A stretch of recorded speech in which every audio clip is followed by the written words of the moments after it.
The Return of the Native by Thomas Hardy. Book 5. The Discovery. 1. Wherefore is light given to him that is in misery? One evening, about 3 weeks after the funeral of Mrs. Yeobright, when the silver face of the moon sent a bundle of beams directly upon the floor of Clim's house at Alderworth, a woman came forth from within. She reclined over the garden gate as if to refresh herself a while. The pale lunar touches which make beauties of hags lent divinity to this face, already beautiful. She had not long been there when a man came up the road, and with some hesitation said to her, "How is he tonight, ma'am, if you please?" "He is better, though still very unwell, Humphrey," replied Eustacia. "Is he light-headed, ma'am?" "No, he is quite sensible now." "Do he rave about his mother just the same, poor fella?" continued Humphrey. "Just as much, though not quite so wildly," she said in a low voice. "'Twas very unfortunate, ma'am, that the boy Johnny should ever ha' told him his mother's dying words about her being broken-hearted and cast off by her son. 'Twas enough to upset any man alive." Eustacia made no reply beyond that of a slight catch in her breath, as of one who fain would speak, but could not. And Humphrey, declining her invitation to come in, went away. Eustacia turned, entered the house, and ascended to the front bedroom, where a shaded light was burning. In the bed lay Clim, pale, haggard, wide awake, tossing to one side and to the other, his eyes lit by a hot light, as if the fire in their pupils were burning up their substance. "Is it you, Eustacia?" he said as she sat down. "Yes, Clim, I have been down to the gate. The moon is shining beautifully, and there is not a leaf stirring." "Shining, is it? What's the moon to a man like me? Let it shine, let anything be, so that I never see another day. Eustacia, I don't know where to look. My thoughts go through me like swords. Oh, if any man wants to make himself immortal by painting a picture of wretchedness, let him come here." "Why do you say so?" "I can't help feeling that I did my best to kill her." "No, Clim." "Yes, it was so. It is useless to excuse me. My conduct to her was too hideous. I made no advances, and she could not bring herself to forgive me. Now she is dead. If I had only shown myself willing to make it up with her sooner, and we had been friends, and then she had died, it wouldn't be so hard to bear. But I never went near her house, so she never came near mine, and didn't know how welcome she would have been. That's what troubles me. She did not know I was going to her house that very night, for she was too insensible to understand me. If she had only come to see me, I longed that she would. But it was not to be." There escaped from Eustacia one of those shivering sighs which used to shake her like a pestilent blast. She had not yet told. But Yeobright was too deeply absorbed in the ramblings incidental to his remorseful state to notice her. During his illness he had been continually talking thus. Despair had been added to his original grief by the unfortunate disclosure of the boy who had received the last words of Mrs. Yeobright, words too bitterly uttered in an hour of misapprehension. Then his distress had overwhelmed him, and he longed for death, as a field labourer longs for the shade. It was the pitiful sight of a man standing in the very focus of sorrow. He continually bewailed his tardy journey to his mother's house, because it was an error which could never be rectified, and insisted that he must have been horribly perverted by some fiend not to have thought before that it was his duty to go to her, since she did not come to him. He would ask Eustacia to agree with him in his self-condemnation, and when she, seared inwardly by a secret she dared not tell, declared that she could not give an opinion, he would say, "That's because you didn't know my mother's nature. She was always ready to forgive if asked to do so. But I seemed to her to be as an obstinate child, and that made her unyielding. Yet not unyielding. She was proud and reserved, no more. Yes, I can understand why she held out against me so long. She was waiting for me.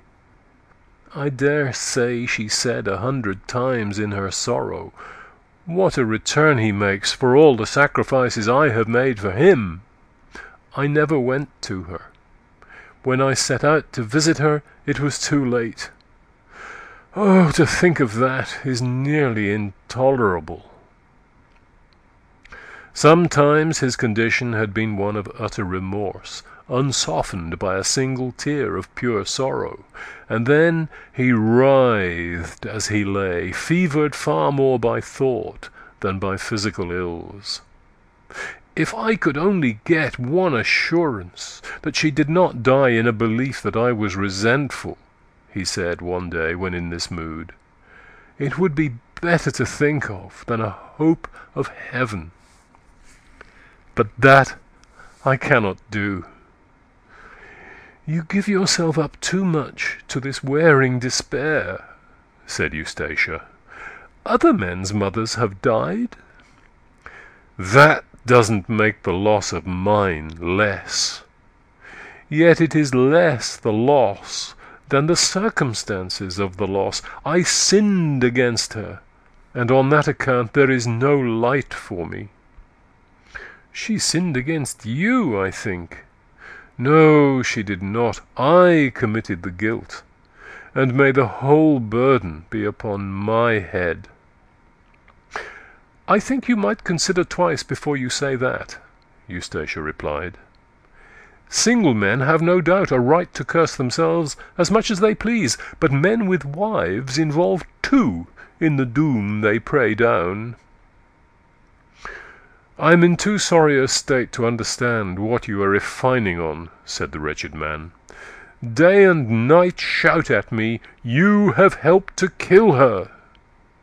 But in loathing myself I own, be unjust to you, my poor wife. Forgive me for it, Eustacia, for I scarcely know what I do." Eustacia was always anxious to avoid the sight of her husband in such a state as this, which had become as dreadful to her as the trial scene was to Judas Iscariot. It brought before her eyes the spectre of a worn-out woman knocking at a door which she would not open, and she shrank from contemplating it. Yet it was better for Yeobright himself when he spoke openly of his sharp regret, for in silence he endured infinitely more, and would sometimes remain so long in a tense brooding mood, consuming himself by the gnawing of his thought, that it was imperatively necessary to make him talk aloud, that his grief might in some degree expend itself in the effort. Eustacia had not been long indoors after her look at the moonlight, when a soft footstep came up to the house, and Thomasin was announced by the woman downstairs. "Ah, Thomasin, thank you for coming tonight," said Clym, when she entered the room. "Here am I, you see. Such a wretched spectacle am I, that I shrink from being seen by a single friend, and almost from you." "You must not shrink from me, dear Clym," said Thomasin earnestly, in that sweet voice of hers which came to a sufferer like a fresh air into a black hole. Nothing in you can ever shock me or drive me away. I have been here before, but you don't remember it. Yes, I do. I am not delirious, Thomasin, nor have I been so, at all. Don't you believe that, if they say so. I am only in great misery at what I have done, and that, with the weakness, makes me seem mad, but it has not upset my reason. Do you think I should remember all about my mother's death if I were out of my mind? No such good luck. 2 months and a half, Thomasin, the last of her life, did my poor mother live alone, distracted and mourning because of me. Yet she was unvisited by me, though I was living only 6 miles off. 2 months and a half, 75 days, did the sun rise and set upon her in that deserted state which a dog didn't deserve. Poor people who had nothing in common with her would have cared for her and visited her had they known her sickness and loneliness, but I, who should have been all to her, stayed away like a cur. Oh, if there is any justice in God, let him kill me now. He has nearly blinded me, but that is not enough. If he would only strike me with more pain, I would believe in him forever.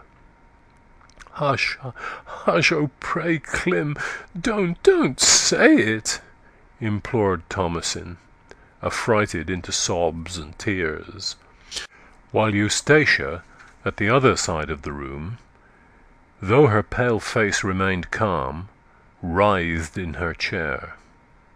Clym went on without heeding his cousin. But I am not worth receiving further proof, even of heaven's reprobation. Do you think, Thomasin, that she knew me, that she did not die in that horrid mistaken notion about my not forgiving her, which I can't tell you how she acquired? If you could only assure me of that. Do you think so, Eustacia? Do speak to me. I think I can assure you that she knew better at last, said Thomasin. The pallid Eustacia said nothing.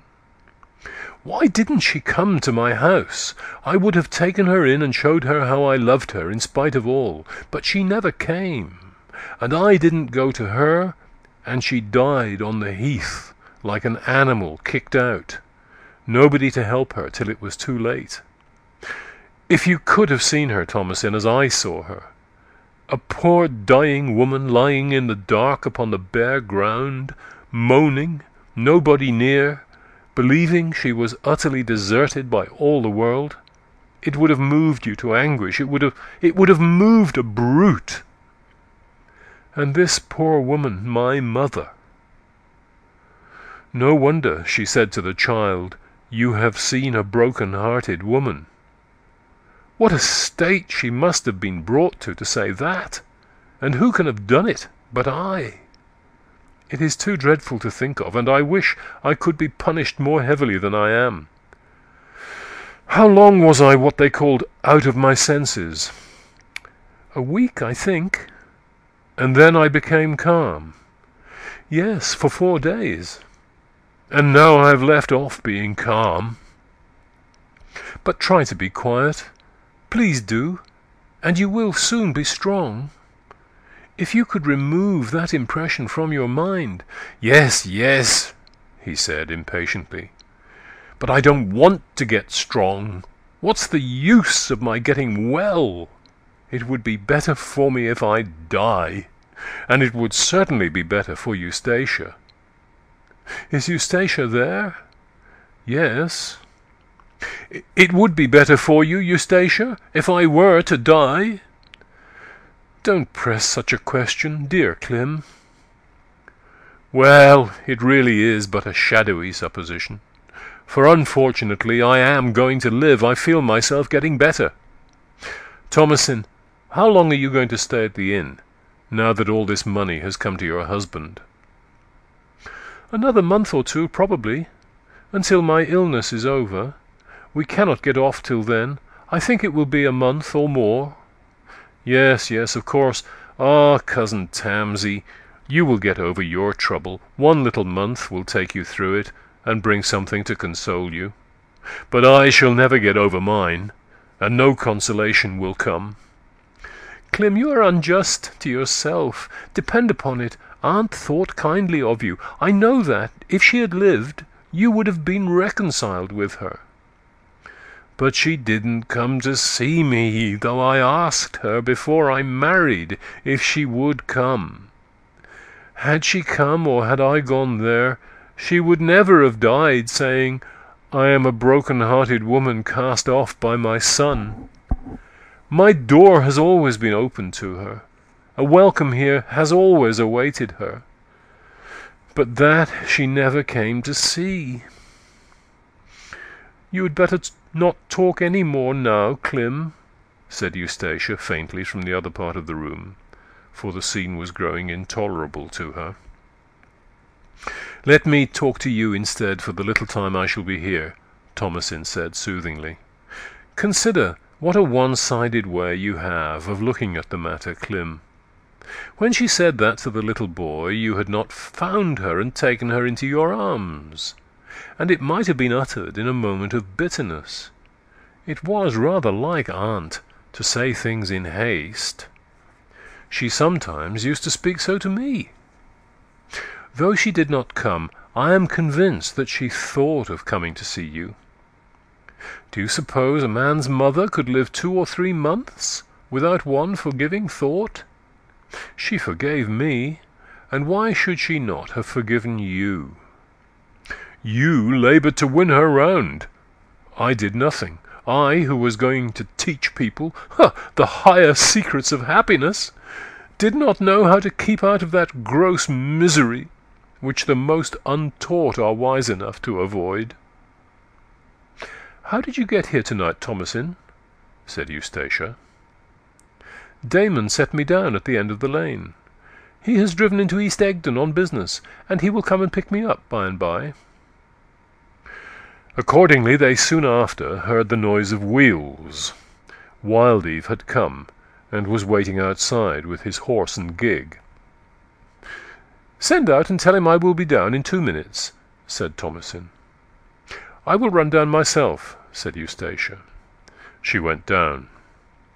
Wildeve had alighted, and was standing before the horse's head, when Eustacia opened the door. He did not turn for a moment, thinking the comer Thomasin. Then he looked, started ever so little, and said one word. "Well?"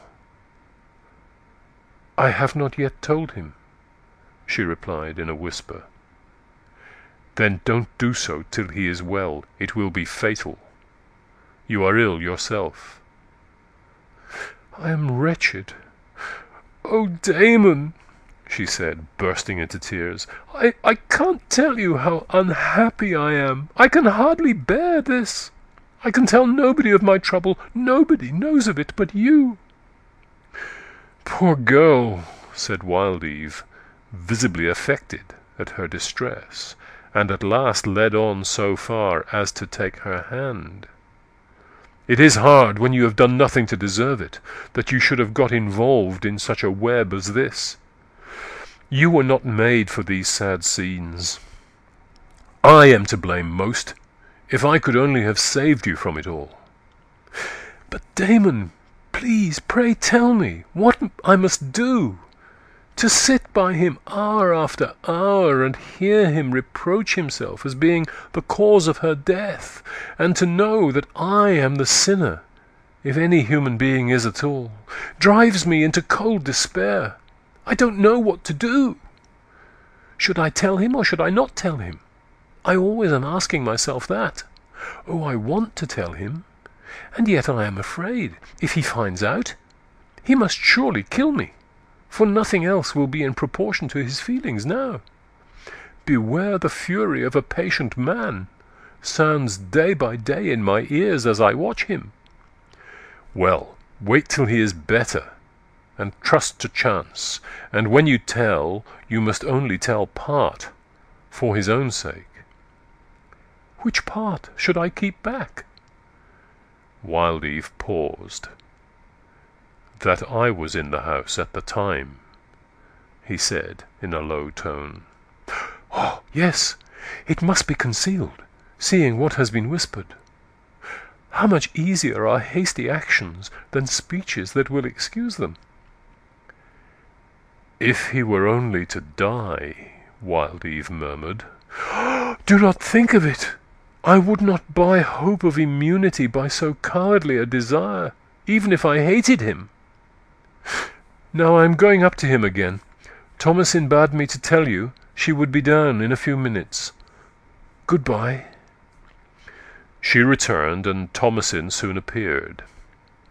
When she was seated in the gig with her husband, and the horse was turning to go off, Wild Eve lifted his eyes to the bedroom windows.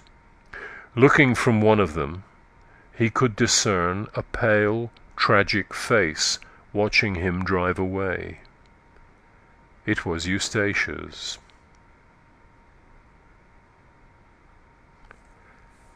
End of chapter 1.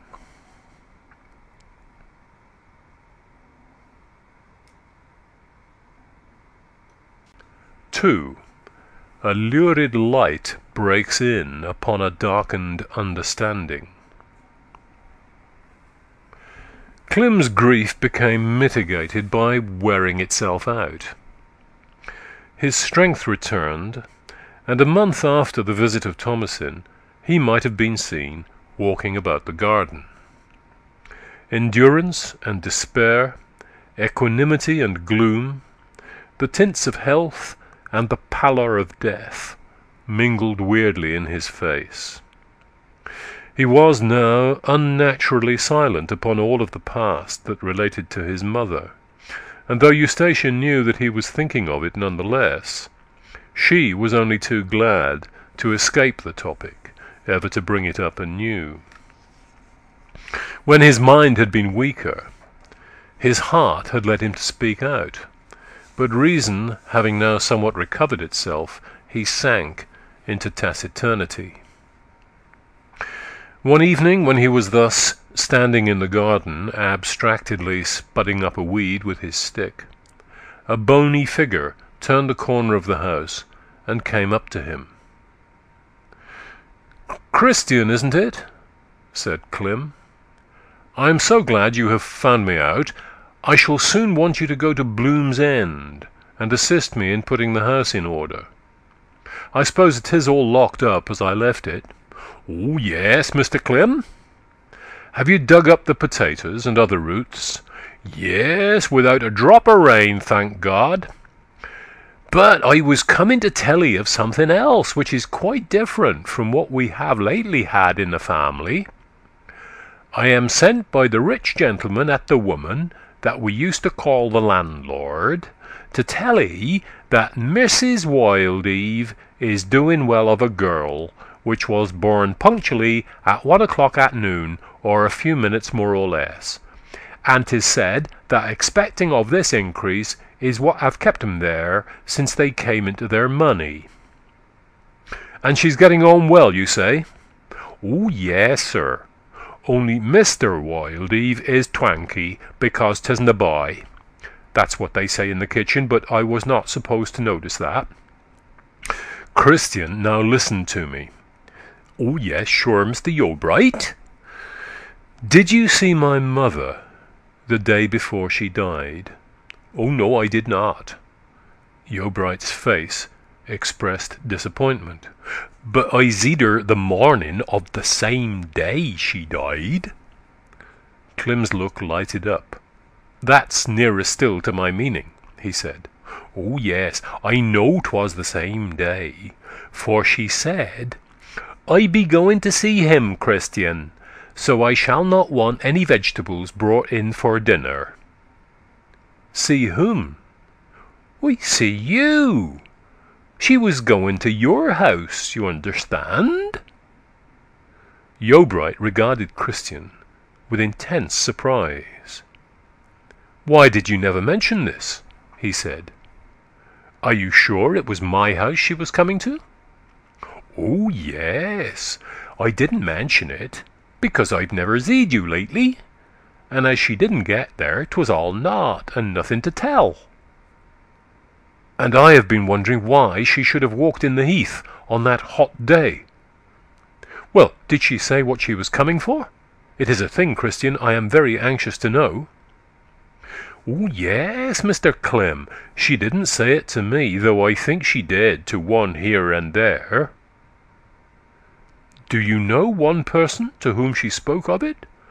Oh, there is one man, please, sir, but I hope you won't mention my name to him, as I have seen him in strange places, particular in dreams. One night last summer he glared at me like famine and sword, and it made me feel so low that I didn't comb out my few hairs for 2 days. He was standing, as it might be, Mr. Yeobright, in the middle of the path to mist over, and your mother came up, looking as pale. Yes, when was that? Last summer, in my dream. Oh, pooh! Who's the man? Diggory, the Reddled man. He called upon her, and sat with her the evening before she set out to see you. I hadn't gone home from work when he came up to the gate. I must see Ven. I wish I'd known it before, said Clem anxiously. I wonder why he has not come to tell me. He went out of Egdon Heath the next day, so would not be likely to know you wanted him. Christian, said Clem, you must go and find Ven. I am otherwise engaged, or I would go myself. Find him at once, and tell him I want to speak to him. Oh, I'm a good hand at hunting up folk by day, said Christian, looking dubiously round at the declining light. But as to night time, never is such a bad hand as I, Mr. Yeobright. Search the heath when you will, so that you bring him soon. Bring him tomorrow if you can. Christian then departed. The morrow came, but no Ven. In the evening Christian arrived, looking very weary. He had been searching all day, and had heard nothing of the Reddle men. Inquire as much as you can tomorrow, without neglecting your work, said Yeobright. Don't come again till you have found him. The next day Yeobright set out for the old house at Bloom's End, which, with the garden, was now his own. His severe illness had hindered all preparations for his removal thither, but it had become necessary that he should go and overlook its contents as administrator to his mother's little property, for which purpose he decided to pass the next night on the premises. He journeyed onward, not quickly or decisively, but in the slow walk of one who has been awakened from a stupefying sleep. It was early afternoon when he reached the valley.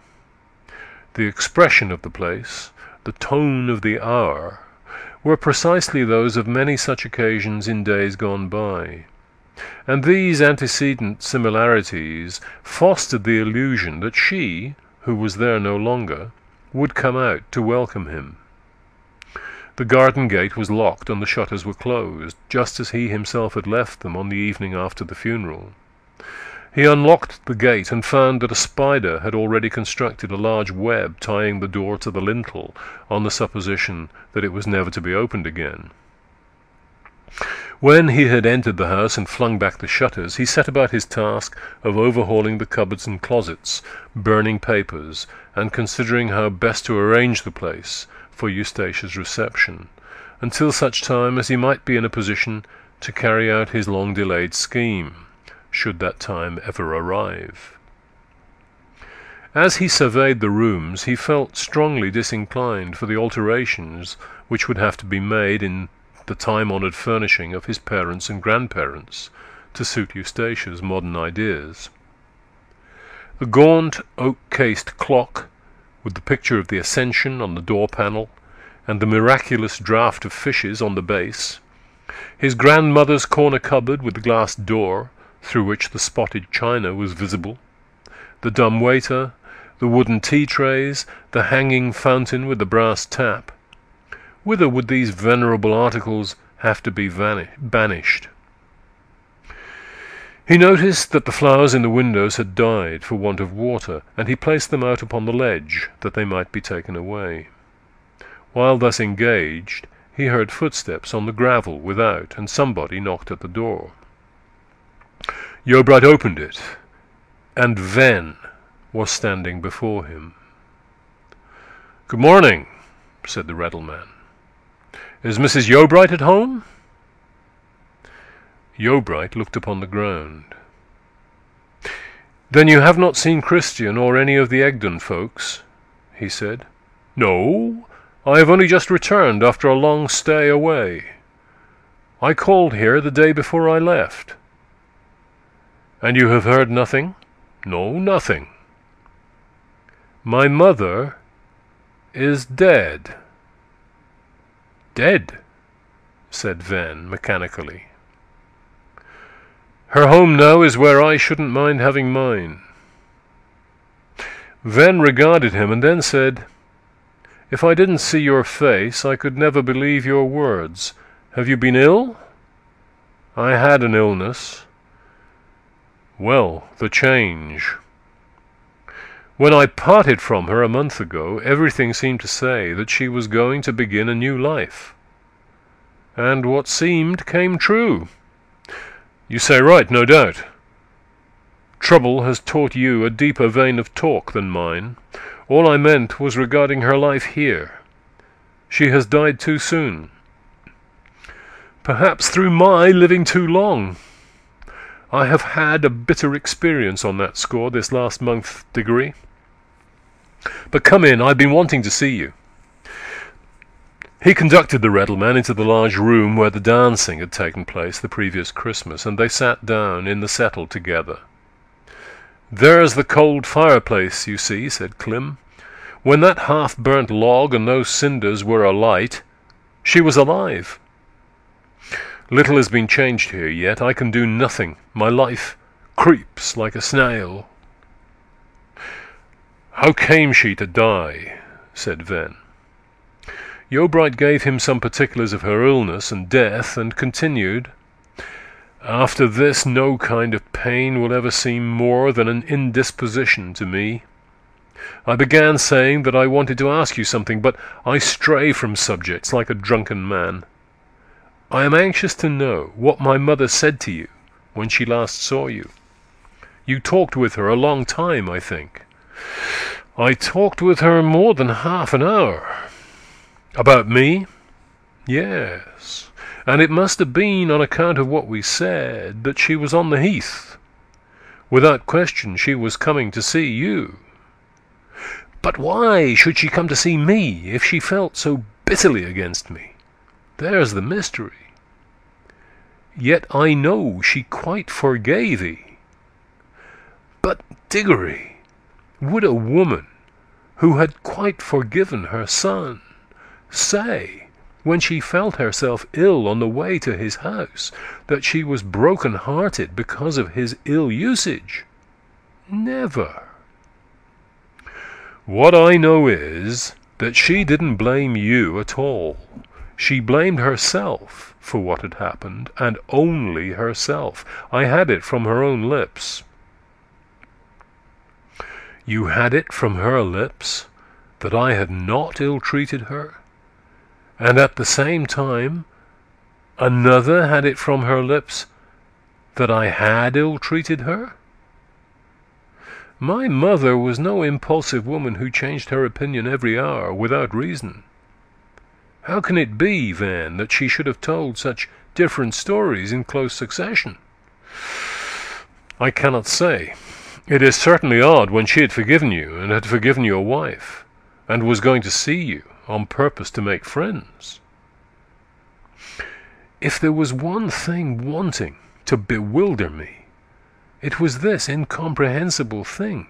Diggory, if we who remain alive were only allowed to hold conversation with the dead just once, a bare minute, even through a screen of iron bars, as with persons in prison, what we might learn! How many who now ride smiling would hide their heads! And this mystery, I should then be at the bottom of it at once. But the grave has forever shut her in, and how shall it be found out now?"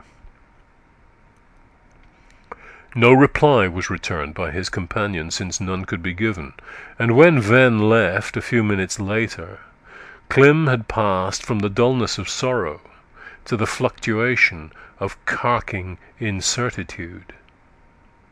He continued in the same state all the afternoon. A bed was made up for him in the same house by a neighbour, that he might not have to return again the next day, and when he retired to rest in the deserted place, it was only to remain awake hour after hour, thinking the same thoughts. How to discover a solution to this riddle of death seemed a query of more importance than highest problems of the living. There was housed in his memory a vivid picture of the face of a little boy as he entered the hovel where Clym's mother lay. The round eyes, eager gaze, the piping voice which enunciated the words, had operated like stilettos on his brain. A visit to the boy suggested itself as a means of gleaning new particulars, though it might be quite unproductive.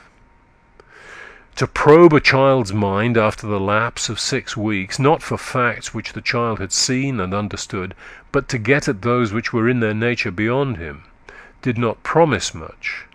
Yet, when every obvious channel is blocked, we grope towards the small and obscure. There was nothing else left to do. After that he would allow the enigma to drop into the abyss of undiscoverable things. It was about daybreak when he had reached this decision, and he at once arose. He locked up the house and went out into the green patch, which merged in heather further on. In front of the white garden palings the path branched into 3 like a broad arrow. The road to the right led to the Quiet Woman and its neighbourhood. The middle track led to Mistover Nap, and the left-hand track led over the hill to another part of Mistover, where the child lived. On inclining into the latter path, Yeobright felt a creeping chilliness, familiar enough to most people, and probably caused by the unsunned morning air. In after days he thought of it as a thing of singular significance. When Yeobright reached the cottage of Susan Nonsuch, the mother of the boy he sought, he found that the inmates were not yet astir. But in upland hamlets, the transition from abed to abroad is surprisingly swift and easy. There, no dense partition of yawns and toilets divides humanity by night from humanity by day. Yeobright tapped at the upper window-sill, which he could reach with his walking-stick, and in 3 or 4 minutes the woman came down. It was not till this moment that Clym recollected her to be the person who had behaved so barbarously to Eustacia. It partly explained the insuavity with which the woman greeted him. Moreover, the boy had been ailing again, and Susan now, as ever since the night when he had been pressed into Eustacia's service at the bonfire, attributed his indispositions to Eustacia's influence as a witch. 'Twas one of those sentiments which lurk like moles underneath the visible surface of manners, and may have been kept alive by Eustacia's entreaty to the captain at the time he had intended to prosecute Susan for the pricking in church, to let the matter drop, which he had accordingly done. Yeobright overcame his repugnance, for Susan had at least borne his mother no ill will. He asked kindly for the boy, but her manner did not improve. "I wish to see him," continued Yeobright with some hesitation, "to ask him if he remembers anything more of his walk with my mother than what he has previously told." She regarded him in a peculiar and criticizing manner.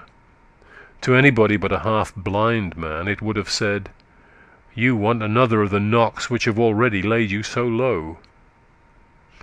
She called the boy downstairs, asked Clym to sit down on a stool, and continued, "Now, Johnny, tell Mr. Yeobright anything you can call to mind." "You have not forgotten how you walked with the poor lady on that hot day?" said Clem. "No," said the boy. "And what she said to you?" The boy repeated the exact words he had used on entering the hut. Yeobright rested his elbow on the table and shaded his face with his hand, and the mother looked as if she wondered how a man could want more of what had stung him so deeply. "She was going to Alderworth when you first met her?" "No, she was coming away." "That can't be." "Yes, she walked along with me. I was coming away too." "Then where did you first see her?" "At your house." "Now attend and speak the truth," said Clem sternly. "Yes, sir. At your house was where I seed her first." Clem started up, and Susan smiled in an expectant way which did not embellish her face. It seemed to mean, something sinister is coming. "What did she do at my house?" "She went and sat under the trees at the Devil's Bellows." "Good God, this is all news to me." "You never told me this before," said Susan. "No, mother, because I didn't like to tell 'ee I had been so far. I was picking black hearts and went farther than I meant." "What did she do then?" said Yeobright. "Looked at a man who came up and went into your house." "That was myself, a furze cutter with brambles in his hand." "No, 'twas not you. 'Twas a gentleman. You had gone in afore." "Who was he?" "Oh, I don't know." "Now tell me what happened next." "The poor lady went and knocked at your door, and the lady with black hair looked out of the side window at her." The boy's mother turned to Clem and said, "This is something you didn't expect?" Yeobright took no more notice of her than if she had been of stone. Go on, he said hoarsely to the boy. "And when she saw the young lady look out of the window, the old lady knocked again. And when nobody came, she took up the furze hook and looked at it, and put it down again. And then she looked at the faggot bonds, and then she went away, and walked across to me, and blowed her breath very hard, like this. We walked on together, she and I talked to her, and she talked to me a bit, but not much, because she couldn't blow her breath." "Oh," murmured Clem in a low tone, and bowed his head. "Let's have more," he said. "She couldn't talk much, and she couldn't walk, and her face was oh so queer." "How was her face?" "Like yours is now." The woman looked at Yeobright and beheld him, colourless, in a cold sweat. "Isn't there meaning in it?" she said stealthily. "What do you think of her now?" "Silence!" said Clem fiercely, and turning to the boy, "And then you left her to die?" "No," said the woman quickly and angrily. "He did not leave her to die. She sent him away. Whoever says he forsook her says what's not true." "Trouble no more about that," answered Clem with a quivering mouth. "What he did is a trifle in comparison with what he saw." "Door kept shut, did you say? Kept shut? She looking out of the window? Good heart of God, what does it mean?" The child shrank away from the gaze of his questioner. "He said so," answered the mother, "and Johnny's a God-fearing boy and tells no lies." "Cast off by my son? No, by my best life, dear mother, it is not so. but by your sons! Oh, may all murderesses get the torment they deserve!" With these words Yeobright went forth from the little dwelling. The pupils of his eyes, fixed steadfastly on blankness, were vaguely lit with an icy shine. His mouth had passed into the phase more or less imaginatively rendered in studies of Oedipus. The strangest deeds were possible to his mood, but they were not possible to his situation. Instead of there being before him the pale face of Eustacia, and a masculine shape unknown, there was only the imperturbable countenance of the heath, which, having defied the cataclysmal onsets of centuries, reduced to insignificance by its seamed and antique features the wildest turmoil of a single man. End of chapter 2.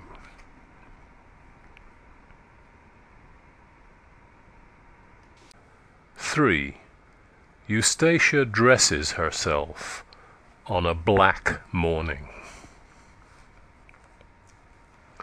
A consciousness of a vast impassivity in all which lay around him took possession even of Yeobright in his wild walk towards Alderworth. He had once before felt in his own person this overpowering of the fervid by the inanimate, but then it had tended to enervate a passion far sweeter than that which at present pervaded him. It was once when he stood parting from Eustacia in the moist, still levels beyond the hills. But dismissing all this, he went onward home and came to the front of his house. The blinds of Eustacia's bedroom were still closely drawn, for she was no early riser. All the life visible was in the shape of a solitary thrush cracking a small snail upon the doorstone for his breakfast, and his tapping seemed a loud noise in the general silence which prevailed. But on going to the door, Clym found it unfastened, the young girl who attended upon Eustacia being astir in the back part of the house. Yeobright entered and went straight to his wife's room. The noise of his arrival must have aroused her, for when he opened the door she was standing before the looking-glass in her night-dress, the ends of her hair gathered into one hand, with which she was coiling the whole mass around her head, previous to beginning toilette operations. She was not a woman given to speaking first at a meeting, and she allowed Clym to walk across in silence without turning her head. He came behind her, and she saw his face in the glass. It was ashy, haggard, and terrible. Instead of starting towards him in sorrowful surprise, as even Eustacia, undemonstrative wife as she was, would have done in days before she burdened herself with a secret, she remained motionless, looking at him in the glass. And while she looked, the carmine flush with which warmth and sound sleep had suffused her cheeks and neck dissolved from view, and the death-like pallor in his face flew across into hers. He was close enough to see this, and the sight instigated his tongue. "You know what is the matter," he said huskily. "I see it in your face." Her hand relinquished the rope of hair and dropped to her side, and the pile of tresses, no longer supported, fell from the crown of her head about her shoulders and over the white nightgown. She made no reply. "Speak to me," said Yeobright peremptorily. The blanching process did not cease in her, and her lips now became as white as her face. She turned to him and said, "Yes, Clym, I'll speak to you. Why do you return so early? Can I do anything for you?" "Yes, you can listen to me. It seems that my wife is not very well." "Why?" "Your face, my dear, your face. Or perhaps it is the pale morning light which takes your colour away. Now I'm going to reveal a secret to you." "Oh, that is ghastly." "What?" "Your laugh." "There's reason for ghastliness. Eustacia, you have held my happiness in the hollow of your hand, and like a devil you have dashed it down." She started back from the dressing-table, retreated a few steps from him, and looked him in the face. You think to frighten me," she said with a slight laugh. "Is it worthwhile? I am undefended, and alone." "How extraordinary!" "What do you mean?" "As there is ample time, I will tell you, though you know well enough. I mean that it is extraordinary that you should be alone in my absence. Tell me now, where is he who was with you on the afternoon of the 31st of August? Under the bed? Up the chimney?" A shudder overcame her and shook the light fabric of her nightdress throughout. I do not remember dates so exactly," she said. I cannot recollect that anybody was with me besides yourself." "The day I mean," said Yeobright, his voice growing louder and harsher, "was the day you shut the door against my mother and killed her. Oh, it's too much, too bad." He leant over the footpiece of the bedstead for a few moments with his back towards her, then rising again, "Tell me, tell me, tell me! Do you hear?" he cried, rushing up to her and seizing her by the loose folds of her sleeve. The superstratum of timidity which often overlies those who are daring and defiant at heart had been passed through, and the mettlesome substance of the woman was reached. The red blood inundated her face, previously so pale.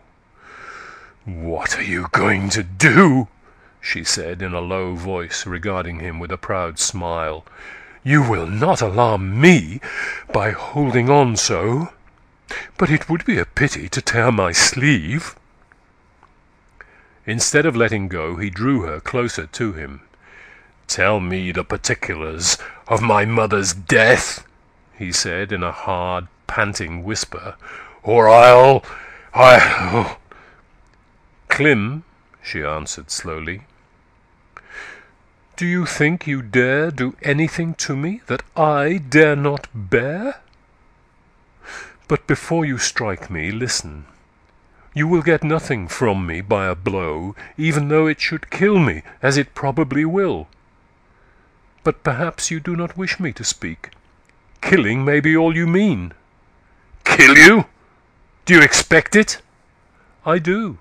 "Why?" "No less degree of rage against me will match your previous grief for her." "Pshaw! I shall not kill you," he said, contemptuously, as if under a sudden change of purpose. "I did think of it, but I shall not. That would be making a martyr of you and sending you to where she is, and I would keep you away from her till the universe come to an end, if I could." "I almost wish you would kill me," said she with gloomy bitterness. "It is with no strong desire, I assure you, that I play the part I have lately played on earth. You are no blessing, my husband." "You shut the door. You looked out of the window upon her. You had a man in the house with you. You sent her away to die. The inhumanity, the treachery! I will not touch you. Stand away from me and confess every word." "Never. I'll hold my tongue like the very death that I don't mind meeting, even though I can clear myself of half you believe by speaking. Yes, I will. Who of any dignity would take the trouble to clear cobwebs from a wild man's mind after such language as this? No, let him go on, and think his narrow thoughts, and run his head into the mire. I have other cares. Oh, 'tis too much, but I must spare you. Poor charity! By my wretched soul, you sting me, Eustacia. I can keep it up, and hotly too. Now then, madam, tell me his name. Never. I am resolved. How often does he write to you? Where does he put his letters? When does he meet you? Ah, his letters. Do you tell me his name? I do not. Then I'll find it myself. His eye had fallen upon a small desk that stood near, on which she was accustomed to write her letters. He went to it. It was locked. Unlock this! You have no right to say it. That's mine. Without another word, he seized the desk and dashed it to the floor. The hinge burst open, and a number of letters tumbled out. "Stay!" said Eustacia, stepping before him with more excitement than she had hitherto shown. "Come, come, stand away! I must see them!" She looked at the letters as they lay, checked her feeling, and moved indifferently aside, when he gathered them up and examined them. By no stretch of meaning could any but a harmless construction be placed upon a single one of the letters themselves. The solitary exception was an empty envelope directed to her, and the handwriting was Wildeve's. Yeobright held it up. Eustacia was doggedly silent.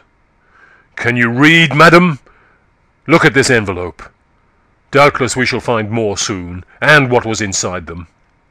I shall no doubt be gratified by learning in good time what a well-finished and full-blown adept in a certain trade my lady is."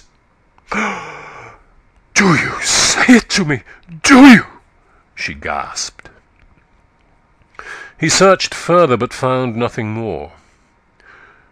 "What was in this letter?" he said. "Ask the writer.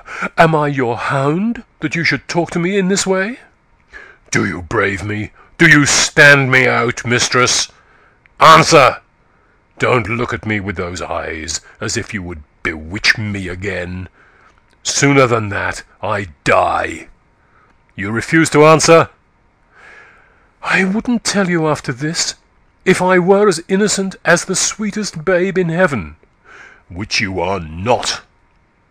"Certainly I am not, absolutely," she replied. "I have not done what you suppose.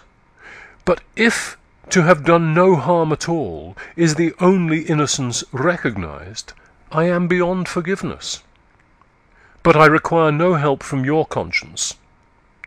"You can resist and resist again. Instead of hating you, I could, I think, mourn for and pity you if you were contrite and would confess all. Forgive you I never can. I don't speak of your lover.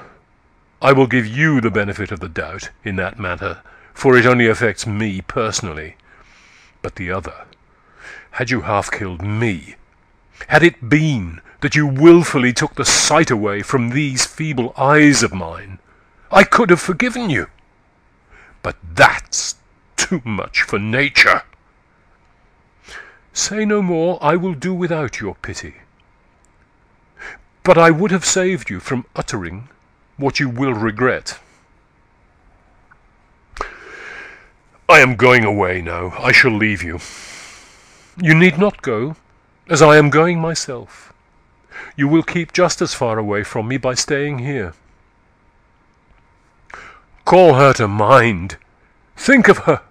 What goodness there was in her! It showed in every line of her face.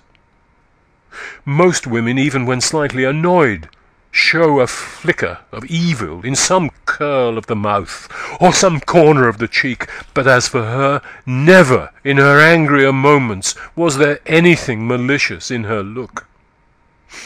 She was angered quickly, but she forgave just as readily, and underneath her pride there was the meekness of a child.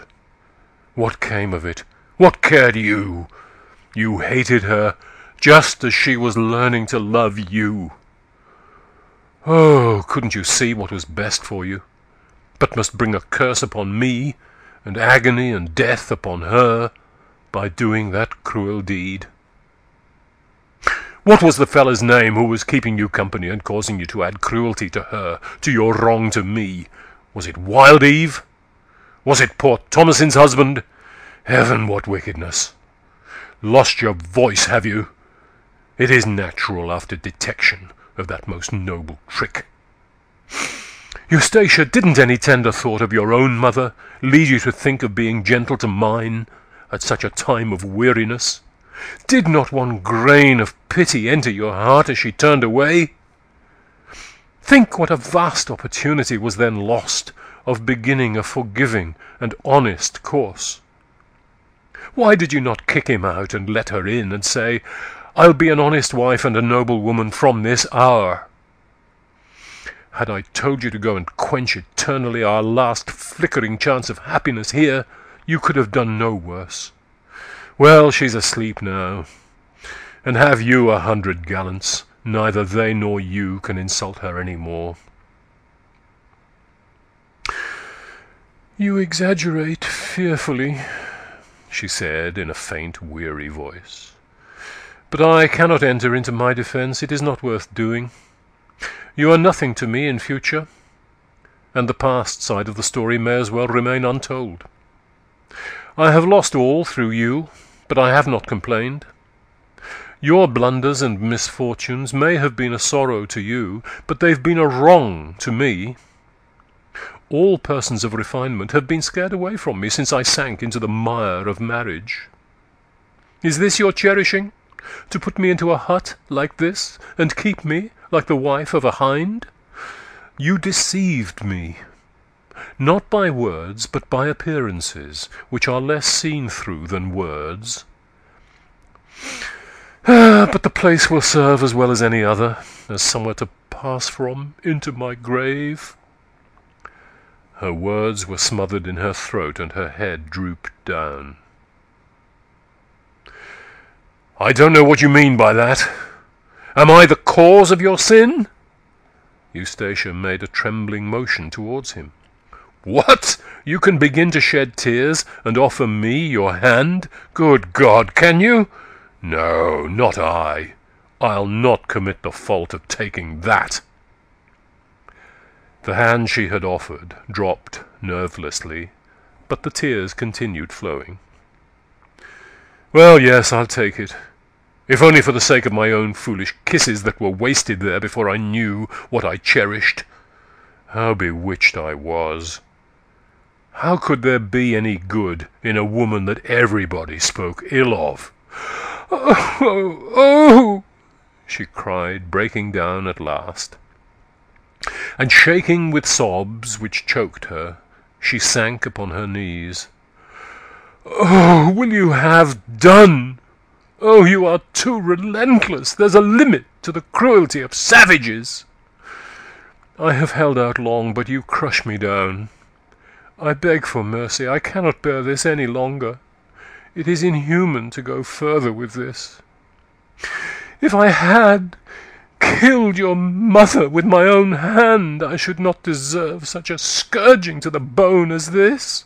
Oh, God have mercy upon a miserable woman. You have beaten me in this game. I beg you to stay your hand in pity. I confess that I wilfully did not undo the door the first time she knocked, but I should have undone it, unfastened it, the second, if I had not thought you had gone to do it yourself. When I found you had not, I opened it, but she was gone. That's the extent of my crime towards her. best natures commit bad faults sometimes, don't they? I think they do. Now I will leave you, forever and ever.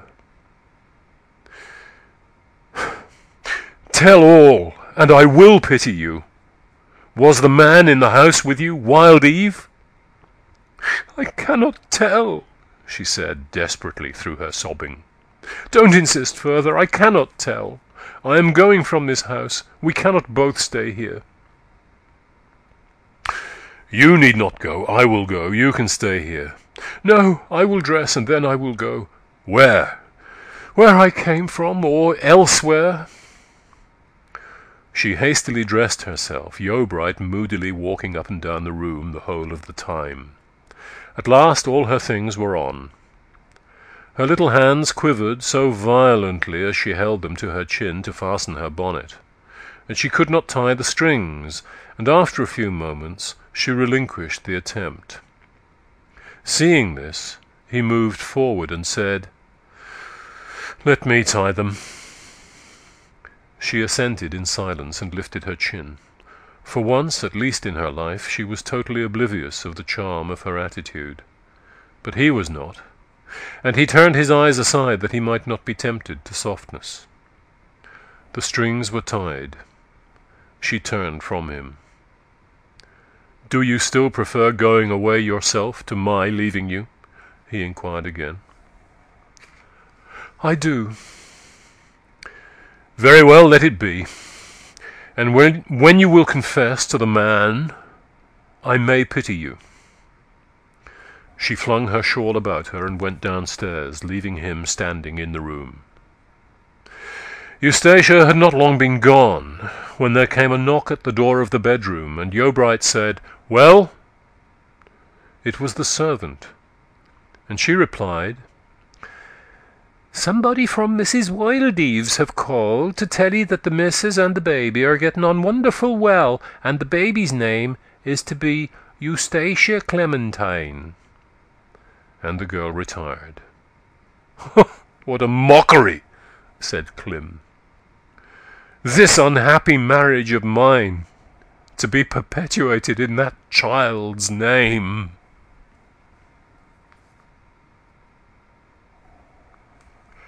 End of chapter 3. 4.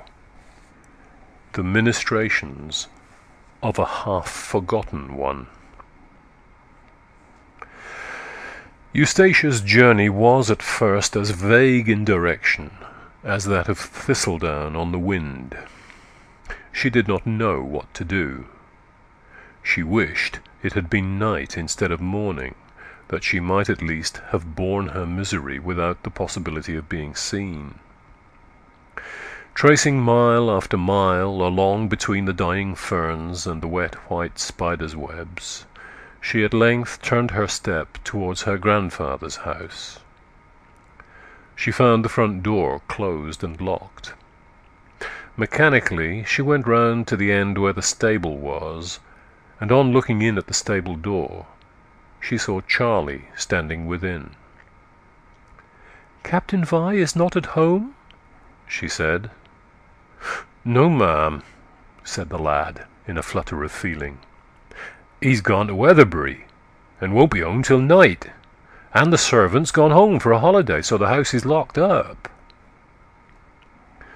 Eustacia's face was not visible to Charlie as she stood at the doorway, her back being to the sky, and the stable but indifferently lighted.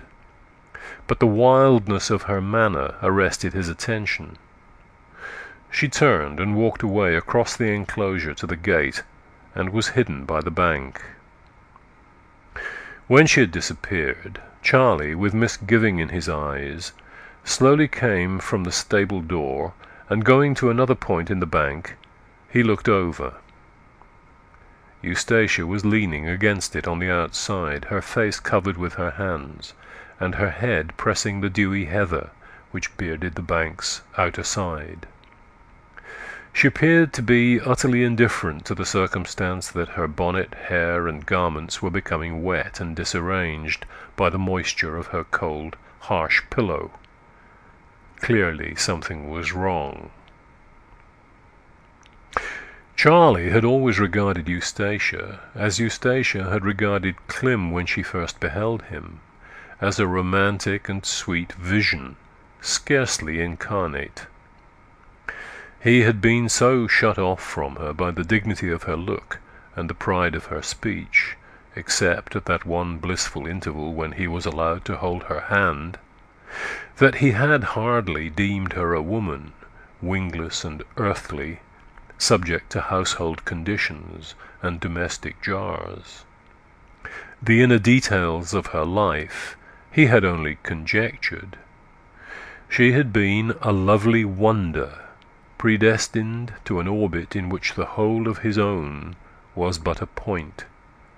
And this sight of her leaning like a helpless, despairing creature against a wild, wet bank filled him with an amazed horror.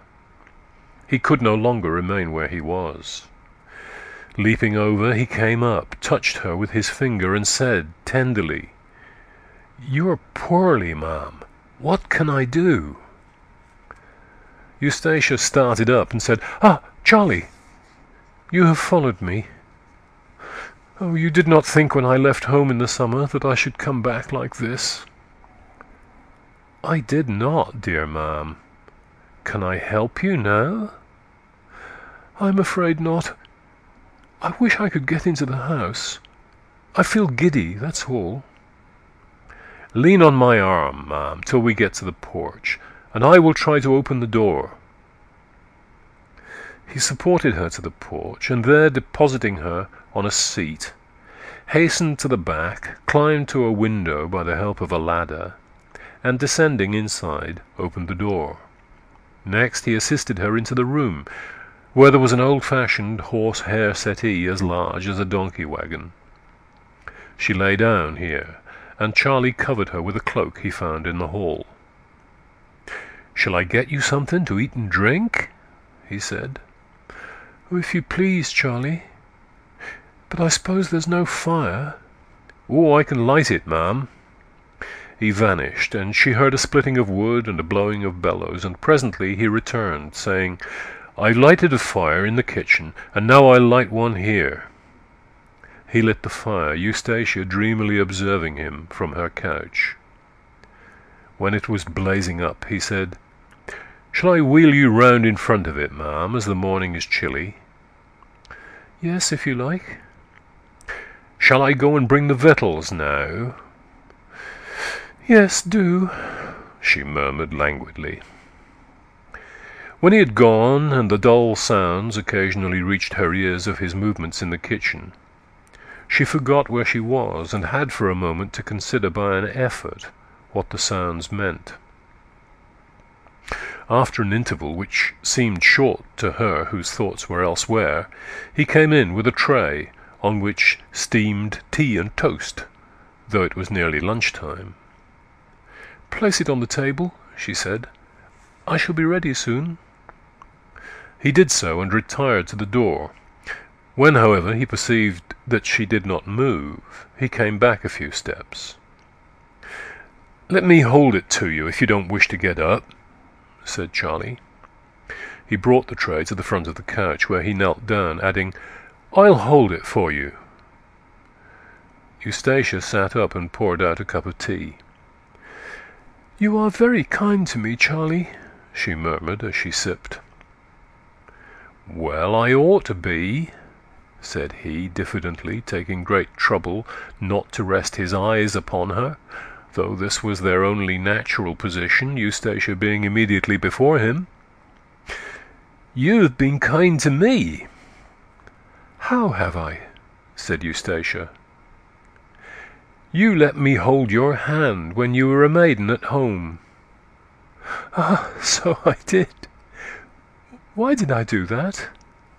My mind is lost. It had to do with the mumming, had it not?" "Yes, you wanted to go in my place." "I remember. I do indeed remember. Too well." She again became utterly downcast, and Charlie, seeing that she was not going to eat or drink any more, took away the tray. Afterwards he occasionally came in to see if the fire was burning, to ask her if she wanted anything, to tell her that the wind had shifted from south to west, to ask her if she would like him to gather her some blackberries. To all which inquiries she replied in the negative or with indifference. She remained on the settee some time longer, when she aroused herself and went upstairs. The room in which she had formerly slept still remained much as she had left it, and the recollection that this forced upon her of her own greatly changed and infinitely worsened situation again set on her face the undetermined and formless misery which it had worn on her first arrival. She peeped into her grandfather's room, through which the fresh autumn air was blowing from the open window. Her eye was arrested by what was a familiar sight enough, though it broke upon her now with a new significance. It was a brace of pistols hanging near the head of her grandfather's bed, which he always kept there loaded as a precaution against possible burglars, the house being very lonely. Eustacia regarded them long, as if they were the page of a book in which she read a new and a strange matter. Quickly, like one afraid of herself, she returned downstairs and stood in deep thought. "If I could only do it," she said, "it would be doing much good to myself and all connected with me, and no harm to a single one."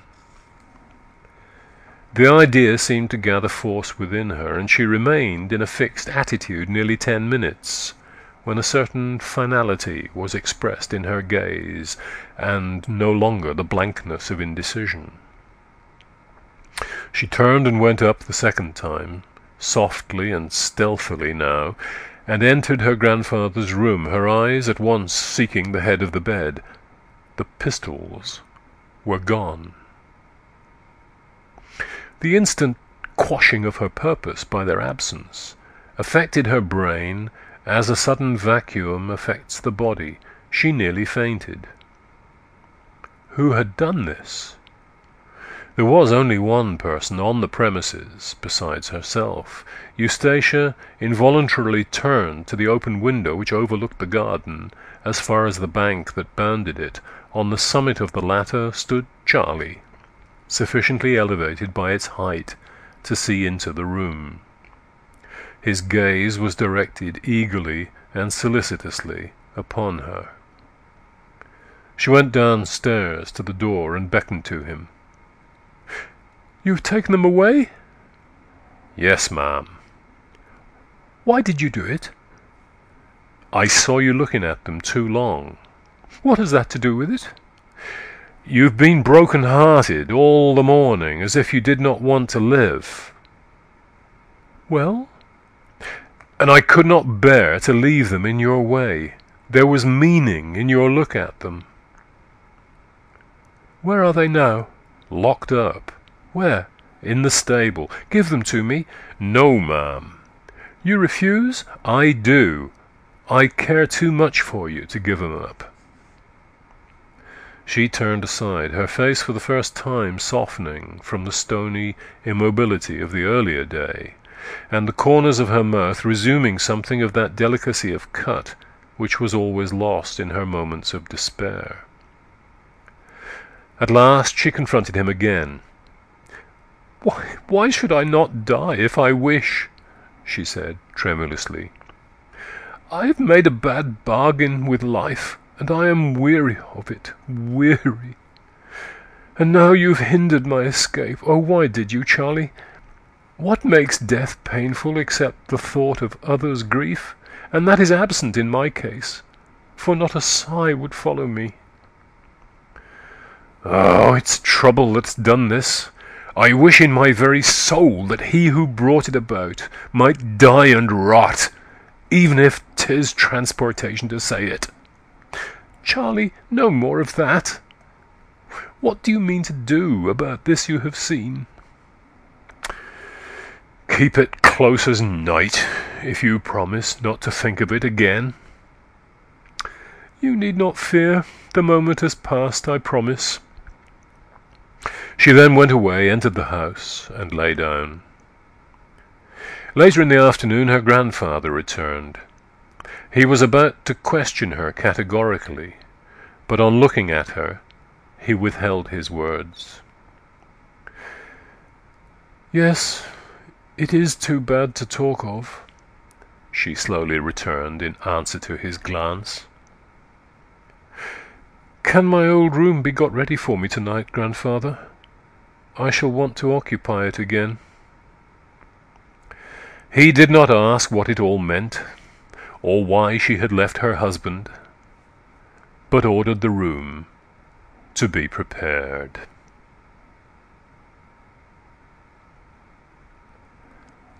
End of chapter 4.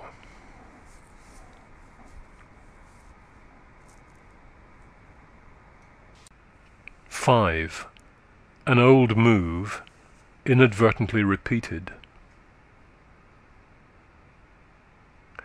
Charlie's attentions to his former mistress were unbounded. The only solace to his own trouble lay in his attempts to relieve hers. Hour after hour he considered her wants. He thought of her presence there with a sort of gratitude, and while uttering imprecations on the cause of her unhappiness, in some measure blessed the result. Perhaps she would always remain there, he thought, and then he would be as happy as he had been before. His dread was lest she should think fit to return to Alderworth, and in that dread his eyes, with all the inquisitiveness of affection, frequently sought her face when she was not observing him, as he would have watched the head of a stock-dove to learn of its contemplated flight. Having once really succoured her and possibly preserved her from the rashest of acts, he mentally assumed, in addition, a guardian's responsibility for her welfare.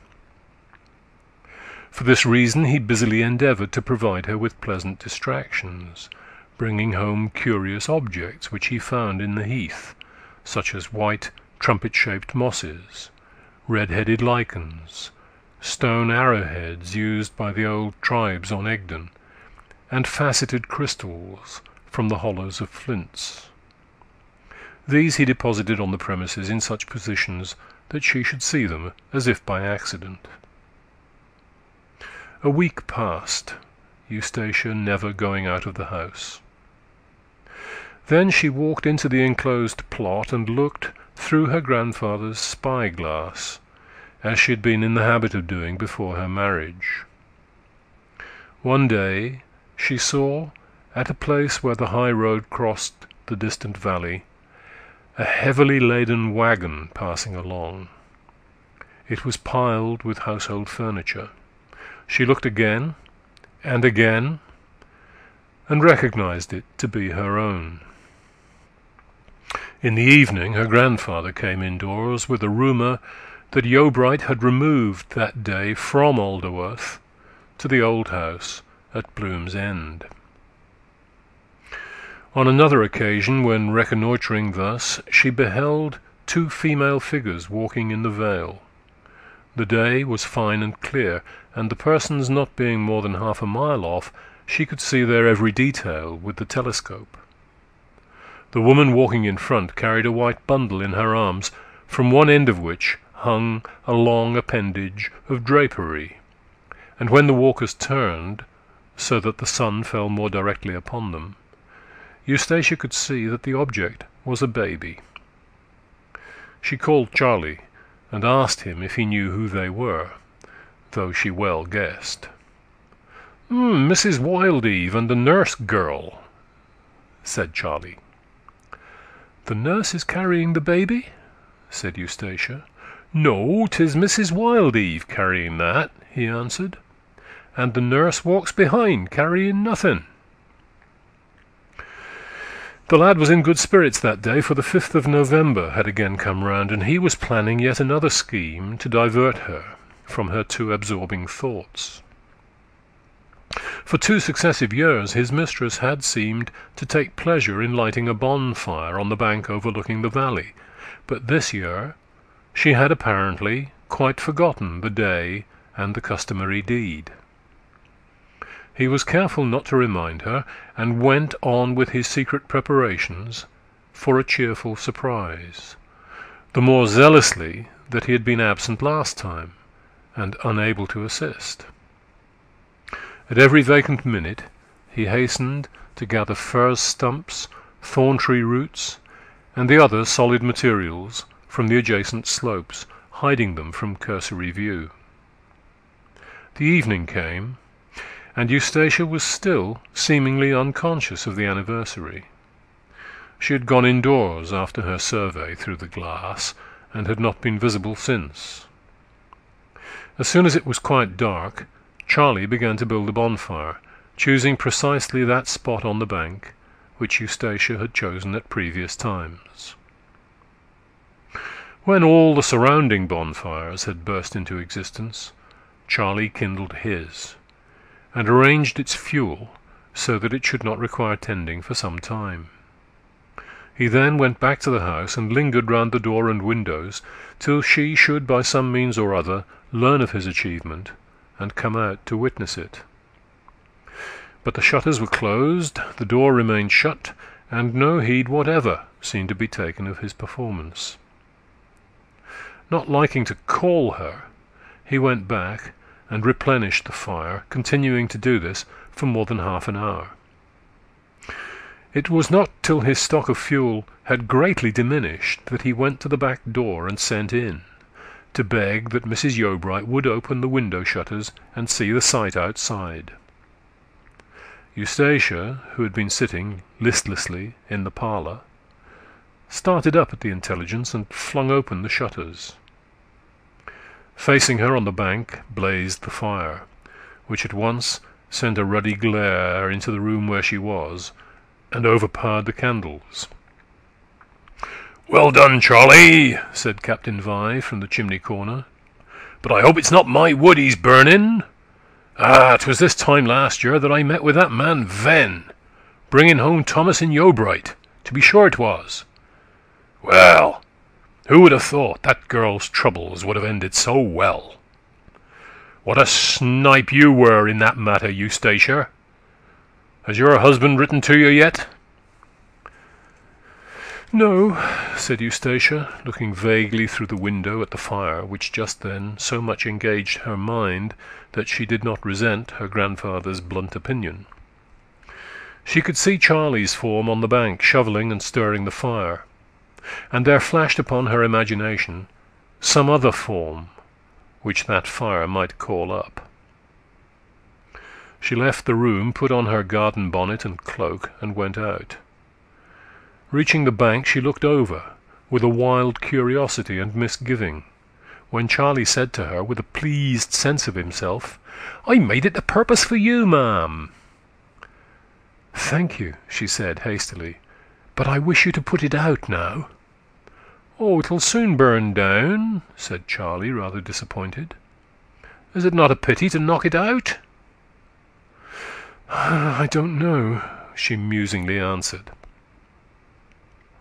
They stood in silence, broken only by the crackling of the flames, till Charlie, perceiving that she did not want to talk to him, moved reluctantly away. Eustacia remained within the bank, looking at the fire, intending to go indoors, yet lingering still. Had she not, by her situation, been inclined to hold in indifference all things honoured of the gods and of men, she would probably have come away. But her state was so hopeless that she could play with it. To have lost is less disturbing than to wonder if we may possibly have won, and Eustacia could now, like other people at such a stage, take a standing point outside herself, observe herself as a disinterested spectator, and think what a sport for heaven this woman Eustacia was.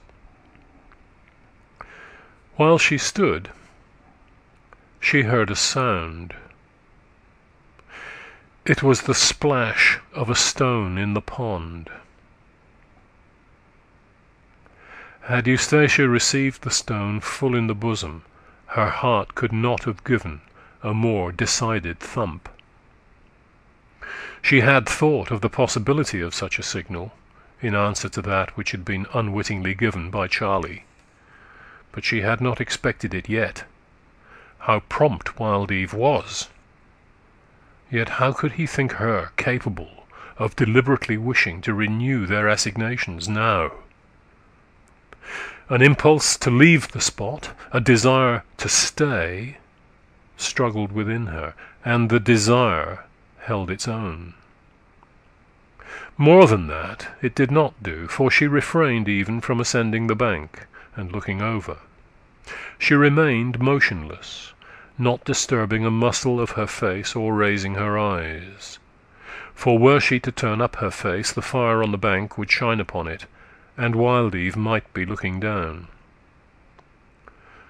There was a second splash into the pond. Why did he stay so long without advancing and looking over? Curiosity had its way. She ascended one or two of the earth steps in the bank and glanced out. Wild Eve was before her.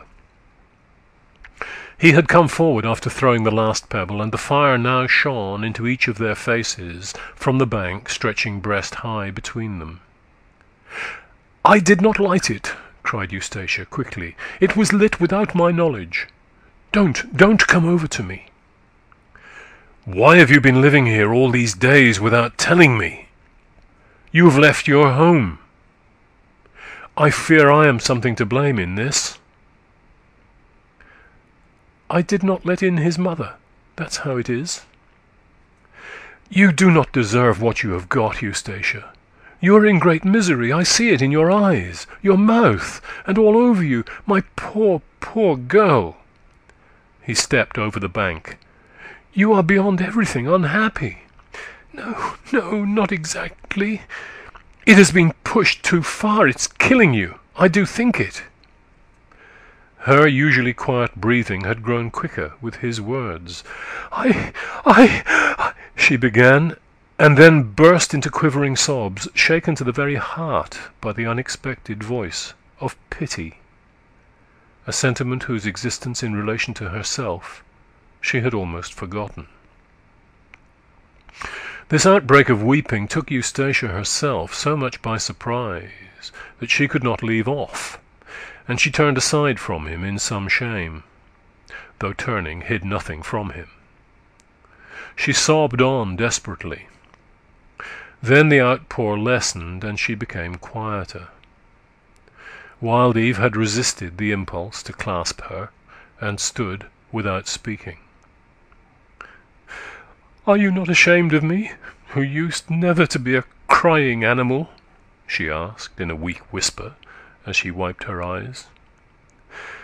"Why didn't you go away? I wish you had not seen quite all that. It reveals too much by half." "You might have wished it, because it makes me as sad as you," he said with emotion and deference. "As for revealing, the word is impossible between us two."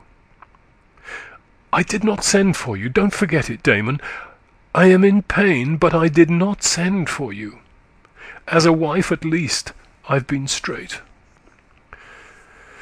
"Never mind. I came. Oh, Eustacia, forgive me for the harm that I've done you these past 2 years.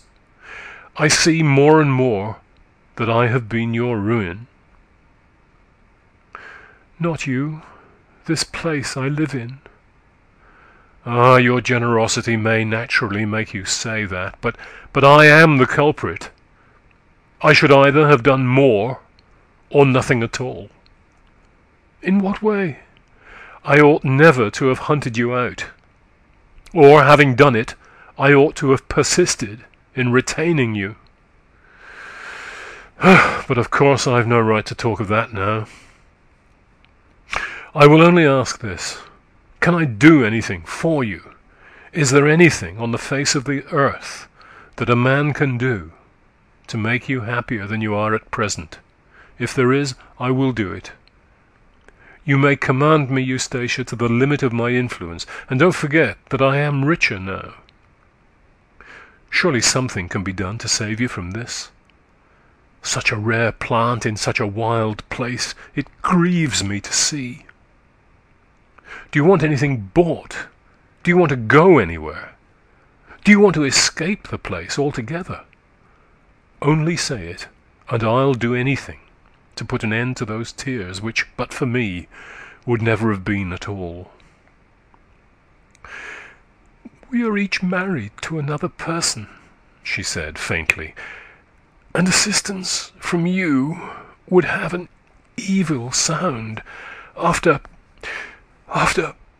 Well, there's no preventing slanderers from having their fill at any time. But you need not be afraid.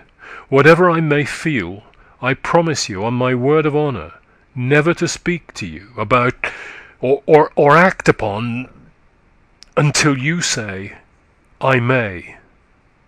I know my duty to Thomasin quite as well as I know my duty to you as a woman unfairly treated. What shall I assist you in? In getting away from here. Where do you wish to go? I have a place in my mind. If you could help me as far as Budmouth, I can do all the rest. Steamers sail from there across the Channel, and so I can get to Paris, where I want to be. Yes, she pleaded earnestly, help me to get to Budmouth Harbour, without my grandfather's or my husband's knowledge, and I can do all the rest. Will it be safe to leave you there alone? Oh, yes, I know Budmouth well. Shall I go with you? I am rich now. She was silent. Say yes, sweet. She was silent still. Well, let me know when you wish to go. We shall be at our present house till December. After that we remove to Casterbridge. Command me in anything till that time. I will think of this, she said hurriedly. Whether I can honestly make use of you as a friend, or must close with you as a lover, that is what I must ask myself. If I wish to go and decide to accept your company, I will signal to you some evening at 8 o'clock punctually, and this will mean that you are to be ready with a horse and trap at 12 o'clock the same night to drive me to Budmouth Harbour in time for the morning boat. I will look out every night at 8, and no signal shall escape me. Now, please, go away. If I decide on this escape, I can only meet you once more, unless I cannot go without you. Go, I cannot bear it longer. Go. Wild Eve slowly went up the steps and descended into the darkness on the other side. And as he walked, he glanced back till the bank blotted out her form from his further view. End of chapter 5. 6. Thomasin argues with her cousin, and he writes a letter. Yeobright was at this time at Bloom's End, hoping that Eustacia would return to him. The removal of furniture had been accomplished only that day, though Clym had lived in the old house for more than a week. He had spent the time in working about the premises, sweeping leaves from the garden paths, cutting dead stalks from the flower beds, and nailing up creepers which had been displaced by the autumn winds. He took no particular pleasure in these deeds, but they formed a screen between himself and despair. Moreover, it had become a religion with him to preserve in good condition all that had lapsed from his mother's hands to his own. During these operations he was constantly on the watch for Eustacia. That there should be no mistake about her knowing where to find him, he had ordered a notice-board to be affixed to the garden gate at Alderworth, signifying in white letters whither he had removed. When a leaf floated to the earth, he turned his head, thinking it might be her footfall. A bird searching for worms in the mould of the flower-beds sounded like her hand on the latch of the gate, and at dusk, when soft, strange ventriloquisms came from holes in the ground, hollow stalks, curled dead leaves, and other crannies wherein breezes, worms, and insects can work their will, he fancied that they were Eustacia standing without and breathing wishes of reconciliation. Up to this hour he had persevered in his resolve not to invite her back. At the same time, the severity with which he had treated her lulled the sharpness of his regret for his mother, and awoke some of his old solicitude for his mother's supplanter. Harsh feelings produce harsh usage, and this, by reaction, quenches the sentiments that gave it birth. The more he reflected, the more he softened. But to look upon his wife as innocence in distress was impossible, though he could ask himself whether he had given her quite time enough, if he had not come a little too suddenly upon her on that sombre morning. Now that the first flush of anger had paled, he was disinclined to ascribe to her more than an indiscreet friendship with Wild Eve, for there had not appeared in her manner the signs of dishonour, and this once admitted, an absolutely dark interpretation of her act towards his mother was no longer forced upon him. On the evening of the 5th of November his thoughts of Eustacia were intense. Echoes from those past times when they had exchanged tender words all the day long came like the diffused murmur of a sea-shore left miles behind. "Surely," he said, "she might have brought herself to communicate with me before now, and confess honestly what Wild Eve was to her." Instead of remaining at home that night, he determined to go and see Thomasin and her husband. If he found opportunity, he would allude to the cause of the separation between Eustacia and himself, keeping silence, however, on the fact that there was a third person in his house when his mother was turned away. If it proved that Wild Eve was innocently there, he would doubtless openly mention it. If he were there with unjust intentions, Wild Eve, being a man of quick feeling, might possibly say something to reveal the extent to which Eustacia was compromised. But on reaching his cousin's house, he found that only Thomasin was at home, Wild Eve being at that time on his way towards the bonfire, innocently lit by Charlie, at Mistover. Thomasin then, as always, was glad to see Clym, and took him to inspect the sleeping baby, carefully screening the candlelight from the infant's eyes with her hand. "Tamsin, have you heard that Eustacia is not with me now?" he said, when they had sat down again. "No," said Thomasin, alarmed. "And not that I have left Alderworth?" "No, I never hear tidings from Alderworth unless you bring them. What is the matter?" Clym, in a disturbed voice, related to her his visit to Susan Nonsuch's boy, the revelation he had made, and what had resulted from his charging Eustacia with having wilfully and heartlessly done the deed. He suppressed all mention of Wild Eve's presence with her. "Oh, all this, and I not knowing it!" murmured Thomasin, in an awestruck tone. "Terrible! What could have made her? Oh, Eustacia! And when you found it out, you went in hot haste to her? Were you too cruel? Or is she really so wicked as she seems?" "Can a man be too cruel to his mother's enemy?" "I can fancy so." "Very well, then, I'll admit that he can, But now what is to be done?" "Make it up again. If a quarrel so deadly can ever be made up, I almost wish you had not told me. But do try to be reconciled. There are ways, after all, if you both wish to." "I don't know that we do both wish to make it up," said Clym.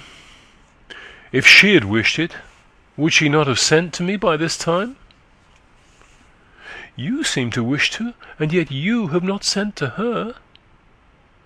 "True, but I have been tossed to and fro in doubt if I ought, after such strong provocation. To see me now, Thomasin, gives you no idea of what I have been, of what depths I have descended to in these few last days. Oh, it was a bitter shame to shut out my mother like that. Can I ever forget it, or even agree to see her again?" "She might not have known that anything serious would come of it, and perhaps she didn't mean to keep Aunt out altogether." "She says herself that she did not, but the fact remains that keep her out she did." "Oh, believe her sorry, and send for her." "How if she will not come?" "To prove her guilty by showing that it is her habit to nourish enmity, but I do not think that for a moment." "I will do this. I will wait for a day or two longer. Not longer than 2 days, certainly, and if she does not send to me in that time, I will indeed send to her." "I thought to have seen Wildeve here tonight. Is he from home?" Thomasin blushed a little. "No," she said. "He's merely gone out for a walk." "Why didn't he take you with him? The evening is fine. You want fresh air as well as he." "Oh, I don't care for going anywhere. Besides, there is baby." Yes. "Well, I have been thinking whether I should not consult your husband about this as well as you," said Clym steadily. "I fancy I would not," she quickly answered. "It can do no good." Her cousin looked her in the face. No doubt Thomasin was ignorant that her husband had any share in the events of that tragic afternoon, but her countenance seemed to signify that she concealed some suspicion or thought of the reputed tender relations between Wildeve and Eustacia in days gone by. Clym, however, could make nothing of it, and he rose to depart, more in doubt than when he came. "You will write to her in a day or two?" said the young woman earnestly. "I do so hope the wretched separation may come to an end." "I will," said Clym. "I don't rejoice in my present state at all." And he left her, and climbed over the hill to Bloom's End. Before going to bed he sat down and wrote the following letter. My dear Eustacia, I must obey my heart without consulting my reason too closely. Will you come back to me? Do so, and the past shall never be mentioned. I was too severe, but oh, Eustacia, the provocation! You don't know, you never will know, what those words of anger cost me which you drew down upon yourself. All that an honest man can promise you, I promise now, which is that from me you shall never suffer anything on this score again. After all the vows we have made, Eustacia, I think we had better pass the remainder of our lives in trying to keep them. Come to me, then, even if you reproach me. I have thought of your sufferings that morning on which I parted from you. I know they were genuine, and they are as much as you ought to bear. Our love must still continue. Such hearts as ours would never have been given us but to be concerned with each other. I could not ask you back at first, Eustacia, for I was unable to persuade myself that he who was with you was not there as a lover. But if you will come and explain distracting appearances, I do not question that you can show your honesty to me. Why have you not come before? Do you think I will not listen to you?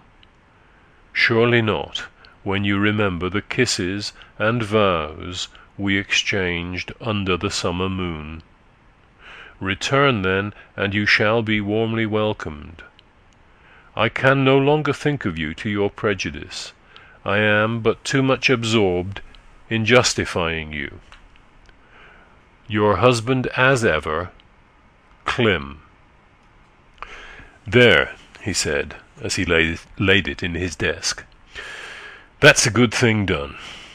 If she does not come before tomorrow night, I will send it to her. Meanwhile, at the house he had just left, Thomasin sat sighing uneasily. Fidelity to her husband had that evening induced her to conceal all suspicion that Wild Eve's interest in Eustacia had not ended with his marriage. But she knew nothing positive, and though Clym was her well-beloved cousin, there was one nearer to her still.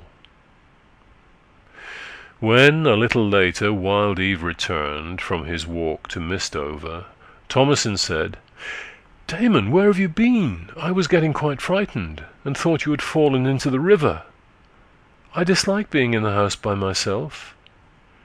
"Frightened?" he said, touching her cheek as if she were some domestic animal.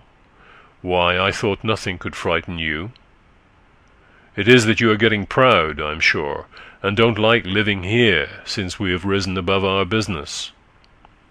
Well, it's a tedious matter, this getting a new house, but I couldn't have set about it sooner, unless our £10,000 had been 100,000, when we could have afforded to despise caution." "No, I don't mind waiting. I would rather stay here 12 months longer than run any risk with baby, but I don't like your vanishing so in the evenings. There's something on your mind, I know there is, Damon. You go about so gloomily, and look at the heath as if it were somebody's jail, instead of a nice wild place to walk in." He looked towards her with pitying surprise. "What? Do you like Egdon Heath?" he said. "I like what I was born near to. I admire its grim old face." "Oh, pooh, my dear, you don't know what you like." "I'm sure I do. There's only one thing unpleasant about Egdon." "What's that?" "You never take me with you when you walk there. Why do you wander so much in it yourself, if you so dislike it?" The inquiry, though a simple one, was plainly disconcerting, and he sat down before replying. "I don't think you often see me there. Give an instance." "I will," she answered triumphantly. "When you went out this evening, I thought that as baby was asleep I would see where you were going, so mysteriously, without telling me. So I ran out and followed behind you.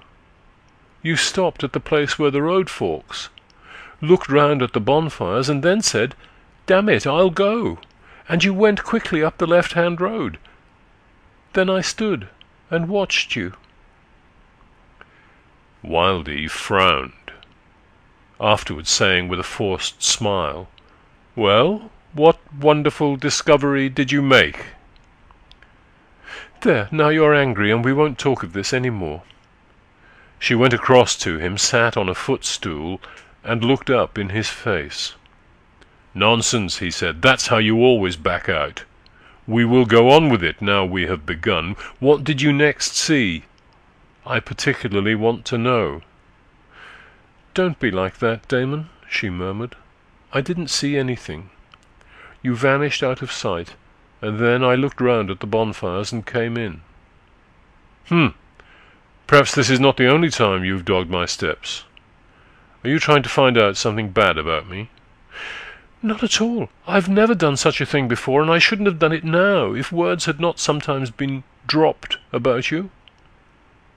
"What do you mean?" he impatiently asked. They say you used to go to Alderworth in the evenings, and it puts into my mind what I have heard about—" Wild Eve turned angrily and stood up in front of her. "Now," he said, flourishing his hand in the air, "just out with it, madam. I demand to know what remarks you have heard." "Well, I heard that you used to be very fond of Eustacia. Nothing more than that, though dropped in a bit-by-bit way. You ought not to be angry."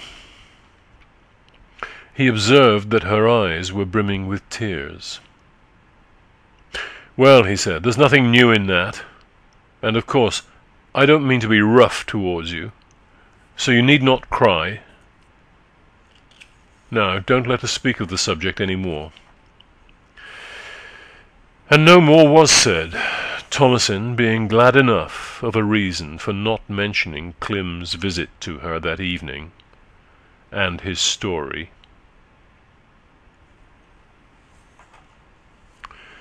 End of chapter 6.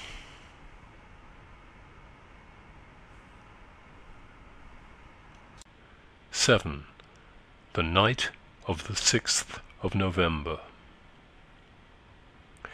Having resolved on flight, Eustacia at times seemed anxious that something should happen to thwart her own intention.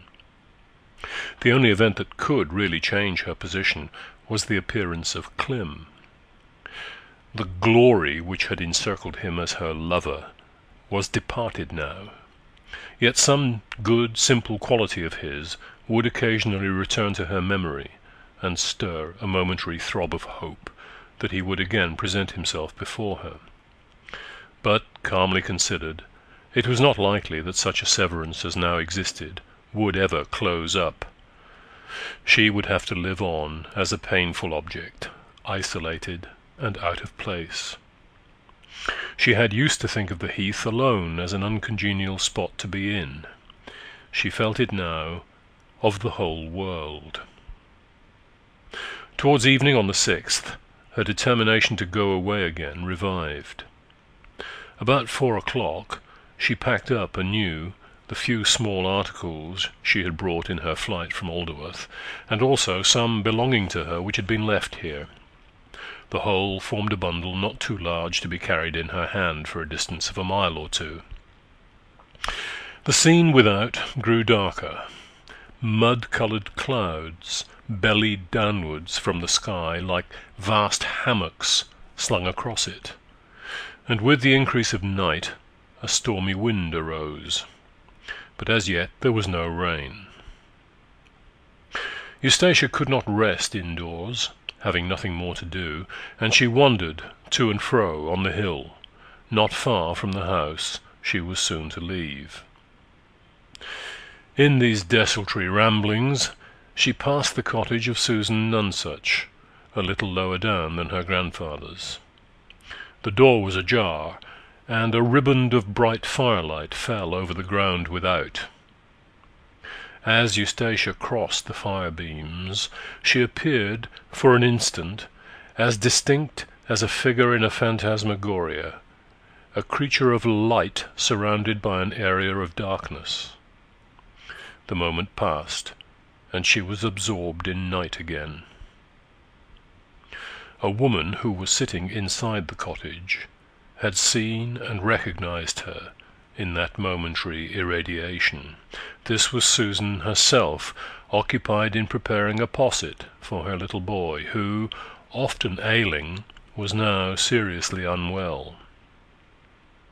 Susan dropped the spoon, shook her fist at the vanished figure, and then proceeded with her work in a musing, absent way.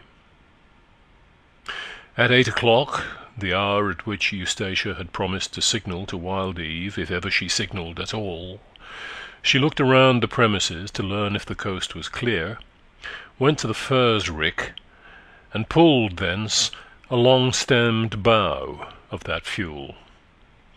This she carried to the corner of the bank, and, glancing behind to see if the shutters were all closed, she struck a light and kindled the furze.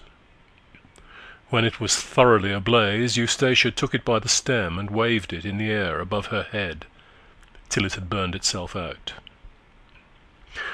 She was gratified, if gratification were possible to such a mood, by seeing a similar light in the vicinity of Wildeve's residence a minute or two later. Having agreed to keep watch at this hour every night in case she should require assistance, this promptness proved how strictly he had held to his word.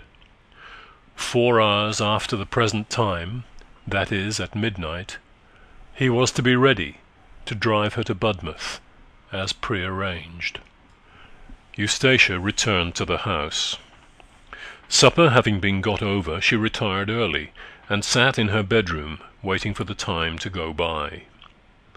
The night being dark and threatening, Captain Vi had not strolled out to gossip in any cottage, or to call at the inn, as was sometimes his custom on these long autumn nights, and he sat sipping grog alone downstairs. About 10 o'clock there was a knock at the door. When the servant opened it, the rays of the candle fell upon the form of Fairway. "I was forced to go to Low Amidst over tonight," he said, "and Mr. Yeobright asked me to leave this here on my way, but faith, I put it in the lining of my hat and thought no more about it till I got back, and was hasping my gait before going to bed. So I've run back with it at once." He handed in a letter and went his way. The girl brought it to the captain, who found that it was directed to Eustacia. He turned it over and over, and fancied that the writing was her husband's, though he could not be sure. However, he decided to let her have it at once, if possible, and took it upstairs for that purpose. But on reaching the door and looking in at the keyhole, he found there was no light within, the fact being that Eustacia, without undressing, had flung herself upon the bed, to rest and gather a little strength for her coming journey. Her grandfather concluded, from what he saw, that he ought not to disturb her, and descending again to the parlour, he placed the letter on the mantelpiece to give it to her in the morning. At 11 o'clock he went to bed himself, smoked for some time in his bedroom, put out his light at 11:30, and then, as was his invariable custom, pulled up the blind before getting into bed, that he might see which way the wind blew on opening his eyes in the morning, his bedroom window commanding a view of the Flagstaff and Vane. Just as he had lain down, he was surprised to observe the white pole of the staff flash into existence like a streak of phosphorus drawn downwards across the shade of night without. Only one explanation met this. A light had been suddenly thrown upon the pole from the direction of the house. As everybody had retired to rest, the old man felt it necessary to get out of bed, open the window softly, and look to the right and left. Eustacia's bedroom was lighted up, and it was the shine from her window which had lighted the pole. Wondering what had aroused her, he remained undecided at the window, and was thinking of fetching the letter to slip it under her door, when he heard a slight brushing of garments on the partition dividing his room from the passage. The captain concluded that Eustacia, feeling wakeful, had gone for a book, and would have dismissed the matter as unimportant if he had not also heard her distinctly weeping as she passed. "She's thinking of that husband of hers," he said to himself. "Ah, the silly goose! She'd no business to marry him. I wonder if that letter is really his." He arose, threw his boat cloak round him, opened the door, and said, "Eustacia?" There was no answer. "Eustacia!" he repeated, louder. "There's a letter on the mantelpiece for you." But no response was made to this statement, save an imaginary one from the wind, which seemed to gnaw at the corners of the house, and the stroke of a few drops of rain upon the windows. He went on to the landing and stood waiting nearly 5 minutes. Still she did not return. He went back for a light and prepared to follow her, but first he looked into her bedroom. There, on the outside of the quilt, was the impression of her form, showing that the bed had not been opened, and, what was more significant, she had not taken her candlestick downstairs. He was now thoroughly alarmed, and hastily putting on his clothes, he descended to the front door, which he himself had bolted and locked. It was now unfastened. There was no longer any doubt that Eustacia had left the house at this midnight hour, and whither could she have gone? To follow her was almost impossible. Had the dwelling stood in an ordinary road, 2 persons setting out, one in each direction, might have made sure of overtaking her. But it was a hopeless task to seek for anybody on a heath in the dark, the practicable directions for flight across it from any point being as numerous as the meridians radiating from the pole. Perplexed what to do, he looked into the parlour, and was vexed to find that the letter still lay there untouched. At 11:30, finding that the house was silent, Eustacia had lighted her candle, put on some warm outer wrappings, taken her bag in her hand, and, extinguishing the light again, descended the staircase. When she got into the outer air, she found that it had begun to rain, and as she stood pausing at the door, it increased, threatening to come on heavily. But having committed herself to this line of action, there was no retreating for bad weather. Even the receipt of Clim's letter would not have stopped her now. The gloom of the night was funereal. All nature seemed clothed in crape. The spiky points of the fir trees behind the house rose into the sky like the turrets and pinnacles of an abbey. Nothing below the horizon was visible, save a light which was still burning in the cottage of Susan Nonsuch.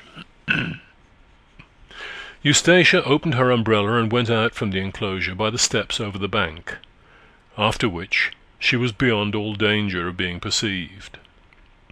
Skirting the pool, she followed the path towards Rainbarrow, occasionally stumbling over twisted furze roots, tufts of rushes, or oozing lumps of fleshy fungi, which at this season lay scattered about the heath like the rotten liver and lungs of some colossal animal. The moon and stars were closed up by cloud and rain to the degree of extinction.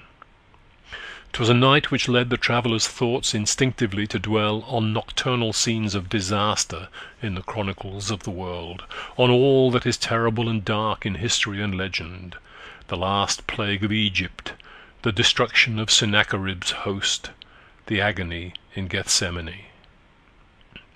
Eustacia at length reached Rainbarrow and stood still there to think. Never was harmony more perfect than that between the chaos of her mind and the chaos of the world without. A sudden recollection had flashed on her this moment. She had not money enough for undertaking a long journey. Amid the fluctuating sentiments of the day, her unpractical mind had not dwelt on the necessity of being well provided. And now that she thoroughly realized the conditions, she sighed bitterly and ceased to stand erect, gradually crouching down under the umbrella, as if she were drawn into the barrow by a hand from beneath. Could it be that she was to remain a captive still? Money! She had never felt its value before. Even to efface herself from the country, means were required.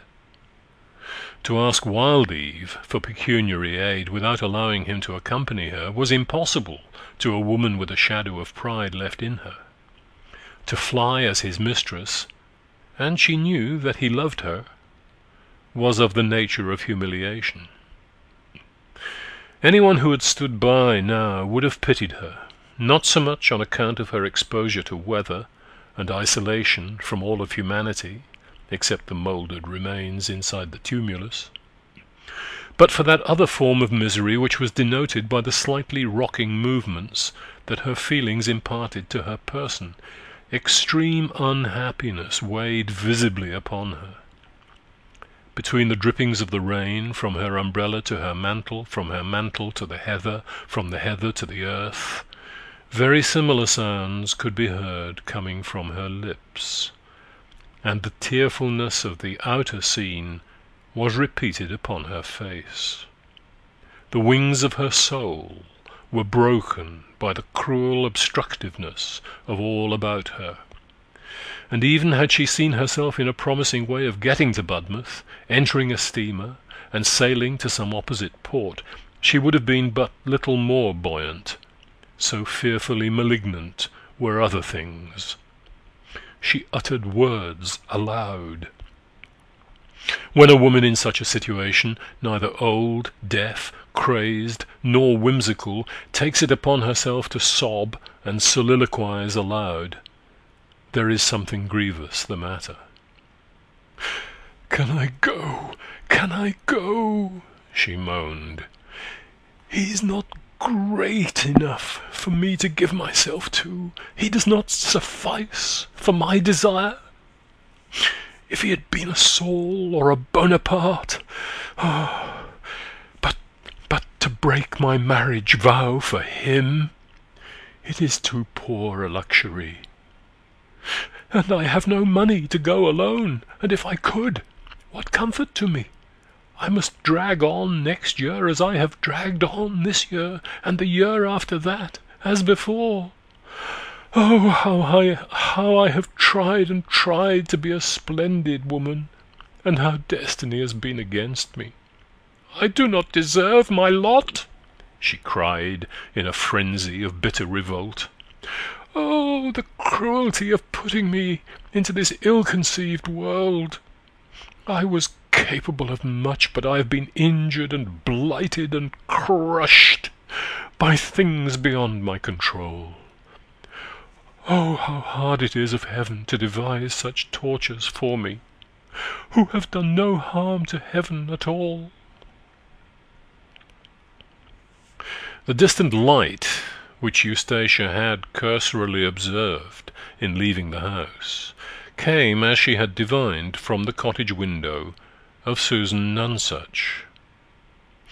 What Eustacia did not divine was the occupation of the woman within at that moment. Susan's sight of her passing figure earlier in the evening, not 5 minutes after the sick boy's exclamation, "Mother, I do feel so bad," persuaded the matron that an evil influence was certainly exercised by Eustacia's propinquity. On this account, Susan did not go to bed as soon as the evening's work was over, as she would have done at ordinary times. To counteract the malign spell which she imagined poor Eustacia to be working, the boy's mother busied herself with a ghastly invention of superstition, calculated to bring powerlessness, atrophy, and annihilation on any human being against whom it was directed. 'Twas a practice well known on Egdon at that date, and one that is not quite extinct at the present day. She passed with her candle into an inner room, where, among other utensils, were 2 large brown pans containing together perhaps 1 hundredweight of liquid honey, the produce of the bees during the foregoing summer. On a shelf over the pans was a smooth and solid yellow mass of a hemispherical form, consisting of beeswax from the same take of honey. Susan took down the lump, and cutting off several thin slices, heaped them in an iron ladle, with which she returned to the living-room and placed the vessel in the hot ashes of the fireplace. As soon as the wax had softened to the plasticity of dough, she kneaded the pieces together, and now her face became more intent. She began moulding the wax, and it was evident from her manner of manipulation that she was endeavouring to give it some preconceived form. The form was human. By warming and kneading, cutting and twisting, dismembering and rejoining the incipient image, she had, in about a quarter of an hour, produced a shape which tolerably well resembled a woman, and was about 6 inches high. She laid it on the table to get cold and hard. Meanwhile she took the candle and went upstairs to where the little boy was lying. "Did you notice, my dear, what Mrs. Eustacia wore this afternoon besides the dark dress?" "A red ribbon round her neck." "Anything else?" "No, except sandal shoes." "A red ribbon and sandal shoes," she said to herself. Mrs. Nonsuch went and searched till she found a fragment of the narrowest red ribbon, which she took downstairs and tied round the neck of the image. Then, fetching ink and quill from the rickety bureau by the window, she blackened the feet of the image to the extent presumably covered by shoes, and on the instep of each foot marked cross lines in the shape taken by the sandal strings of those days. Finally she tied a bit of black thread round the upper part of the head, in faint resemblance to a snood worn for confining the hair. Susan held the object at arm's length and contemplated it with a satisfaction in which there was no smile. To anybody acquainted with the inhabitants of Egdon Heath, the image would have suggested Eustacia Yeobright. From her work-basket in the window-seat, the woman took a paper of pins of the old long and yellow sort, whose heads were disposed to come off at their first usage. These she began to thrust into the image in all directions, with apparently excruciating energy. Probably as many as 50 were thus inserted, some into the head of the wax model, some into the shoulders, some into the trunk, some upwards through the soles of the feet, till the figure was completely permeated with pins. She turned to the fire. It had been of turf, and though the high heap of ashes which turf fires produce was somewhat dark and dead on the outside, upon raking it abroad with the shovel, the inside of the mass showed a glow of red heat. She took a few pieces of fresh turf from the chimney-corner and built them together over the glow, upon which the fire brightened. Seizing with the tongs the image that she had made of Eustacia, she held it in the heat and watched it as it began to waste slowly away. And while she stood thus engaged, there came from between her lips a murmur of words. 'Twas a strange jargon, the Lord's Prayer repeated backwards, the incantation usual in proceedings for obtaining unhallowed assistance against an enemy. Susan uttered the lugubrious discourse 3 times slowly, and when it was completed the image had considerably diminished. As the wax dropped into the fire, a long flame arose from the spot, and curling its tongue round the figure, ate still further into its substance.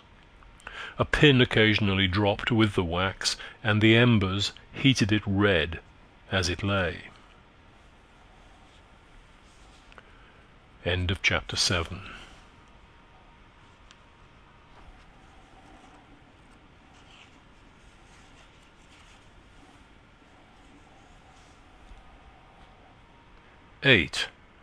Rain, darkness, and anxious wanderers. While the effigy of Eustacia was melting to nothing, and the fair woman herself was standing on rain-barrow, her soul in an abyss of desolation seldom plumbed by one so young, Yeobright sat alone at Bloom's End. He had fulfilled his word to Thomasin by sending off Fairway with the letter to his wife, and now waited with increased impatience for some sound or signal of her return. Were Eustacia still at Mistover, the very least he expected was that she would send him back a reply tonight by the same hand. Though, to leave all to her inclination, he had cautioned Fairway not to ask for an answer. If one were handed to him, he was to bring it immediately. If not, he was to go straight home, without troubling to come round to Bloom's End again that night. But secretly Clym had a more pleasing hope. Eustacia might possibly decline to use her pen, it was rather her way to work silently, and surprise him by appearing at his door. How fully her mind was made up to do otherwise, he did not know. To Clym's regret, it began to rain and blow hard as the evening advanced. The wind rasped and scraped at the corners of the house, and filliped the eavesdroppings like peas against the panes. He walked restlessly about the untenanted rooms, stopping strange noises in windows and doors by jamming splinters of wood into the casements and crevices, and pressing together the leadwork of the quarries where it had become loosened from the glass. It was one of those nights when cracks in the walls of old churches widen, when ancient stains on the ceilings of decayed manor-houses are renewed and enlarged from the size of a man's hand to an area of many feet. The little gate in the palings before his dwelling continually opened and clicked together again, but when he looked out eagerly, nobody was there. 'Twas as if invisible shapes of the dead were passing in on their way to visit him. Between 10 and 11 o'clock, finding that neither Fairway nor anybody else came to him, he retired to rest, and, despite his anxieties, soon fell asleep. His sleep, however, was not very sound, by reason of the expectancy he had given way to, and he was easily awakened by a knocking which began at the door about an hour after. Clym arose and looked out of the window. Rain was still falling heavily, the whole expanse of heath before him emitting a subdued hiss under the downpour. It was too dark to see anything at all. "Who's there?" he cried. Light footsteps shifted their position in the porch, and he could just distinguish in a plaintive female voice the words, "Oh, Clym, come down and let me in." He flushed hot with agitation. "Surely it's Eustacia," he murmured. If so, she had indeed come to him unawares. He hastily got a light, dressed himself, and went down. On his flinging open the door, the rays of the candle fell upon a woman closely wrapped up, who at once came forward. "Thomasin!" he exclaimed, in an indescribable tone of disappointment. "It's Thomasin, and on such a night as this! Oh, where is Eustacia?" Thomasin it was, wet, frightened, and panting. "Eustacia? I don't know, Clym, but I can think," she said, with much perturbation. "Let me come in and rest. I will explain this. There's a great trouble brewing. My husband and Eustacia." "What? What?" "I think my husband is going to leave me, or do something dreadful. I don't know what. Clym, will you go and see? I've nobody to help me but you. Eustacia has not yet come home?" "No." She went on breathlessly. "Then they are going to run off together. He came indoors tonight about 8 o'clock and said, in an off-hand way, 'Tamsy, I've just found that I must go a journey.' 'When?' I said. 'Tonight,' he said. 'Where?' I asked him. 'I cannot tell you at present,' he said. 'I shall be back again tomorrow.'" He then went and busied himself in looking up his things and took no notice of me at all. I expected to see him start, but he did not, and then it came to be 10 o'clock when he said, 'You had better go to bed.' I didn't know what to do, and I went to bed. I believe he thought I fell asleep, for half an hour after that he came up and unlocked the oak chest we keep money in when we have much in the house, and took out a roll of something, which I believe was banknotes, though I wasn't aware that he had them there. These he must have got from the bank when he went there the other day. What does he want banknotes for, if he's only going off for a day? When he'd gone down, I thought of Eustacia, and how he had met her the night before. I know he did meet her, Clem, for I followed him part of the way. But I did not like to tell you when you called and so make you think ill of him, as I did not think it was so serious. Then I could not stay in bed. I got up and dressed myself, and when I heard him out in the stable, I thought I would come and tell you. So I came downstairs without any noise and slipped out." "Then he was not absolutely gone when you left?" "No. Will you, dear cousin Clem, go and try to persuade him not to go? He takes no notice of what I say, and puts me off with a story of his going on a journey, and will be home tomorrow and all that. But I don't believe it. I think you could influence him." "I'll go," said Clem. "Oh, Eustacia!"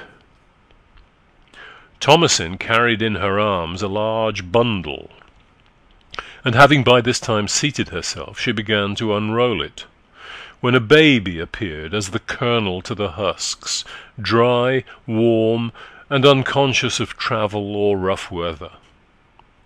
Thomasin briefly kissed the baby, and then found time to begin crying, as she said, "I brought baby, for I was afraid what might happen to her.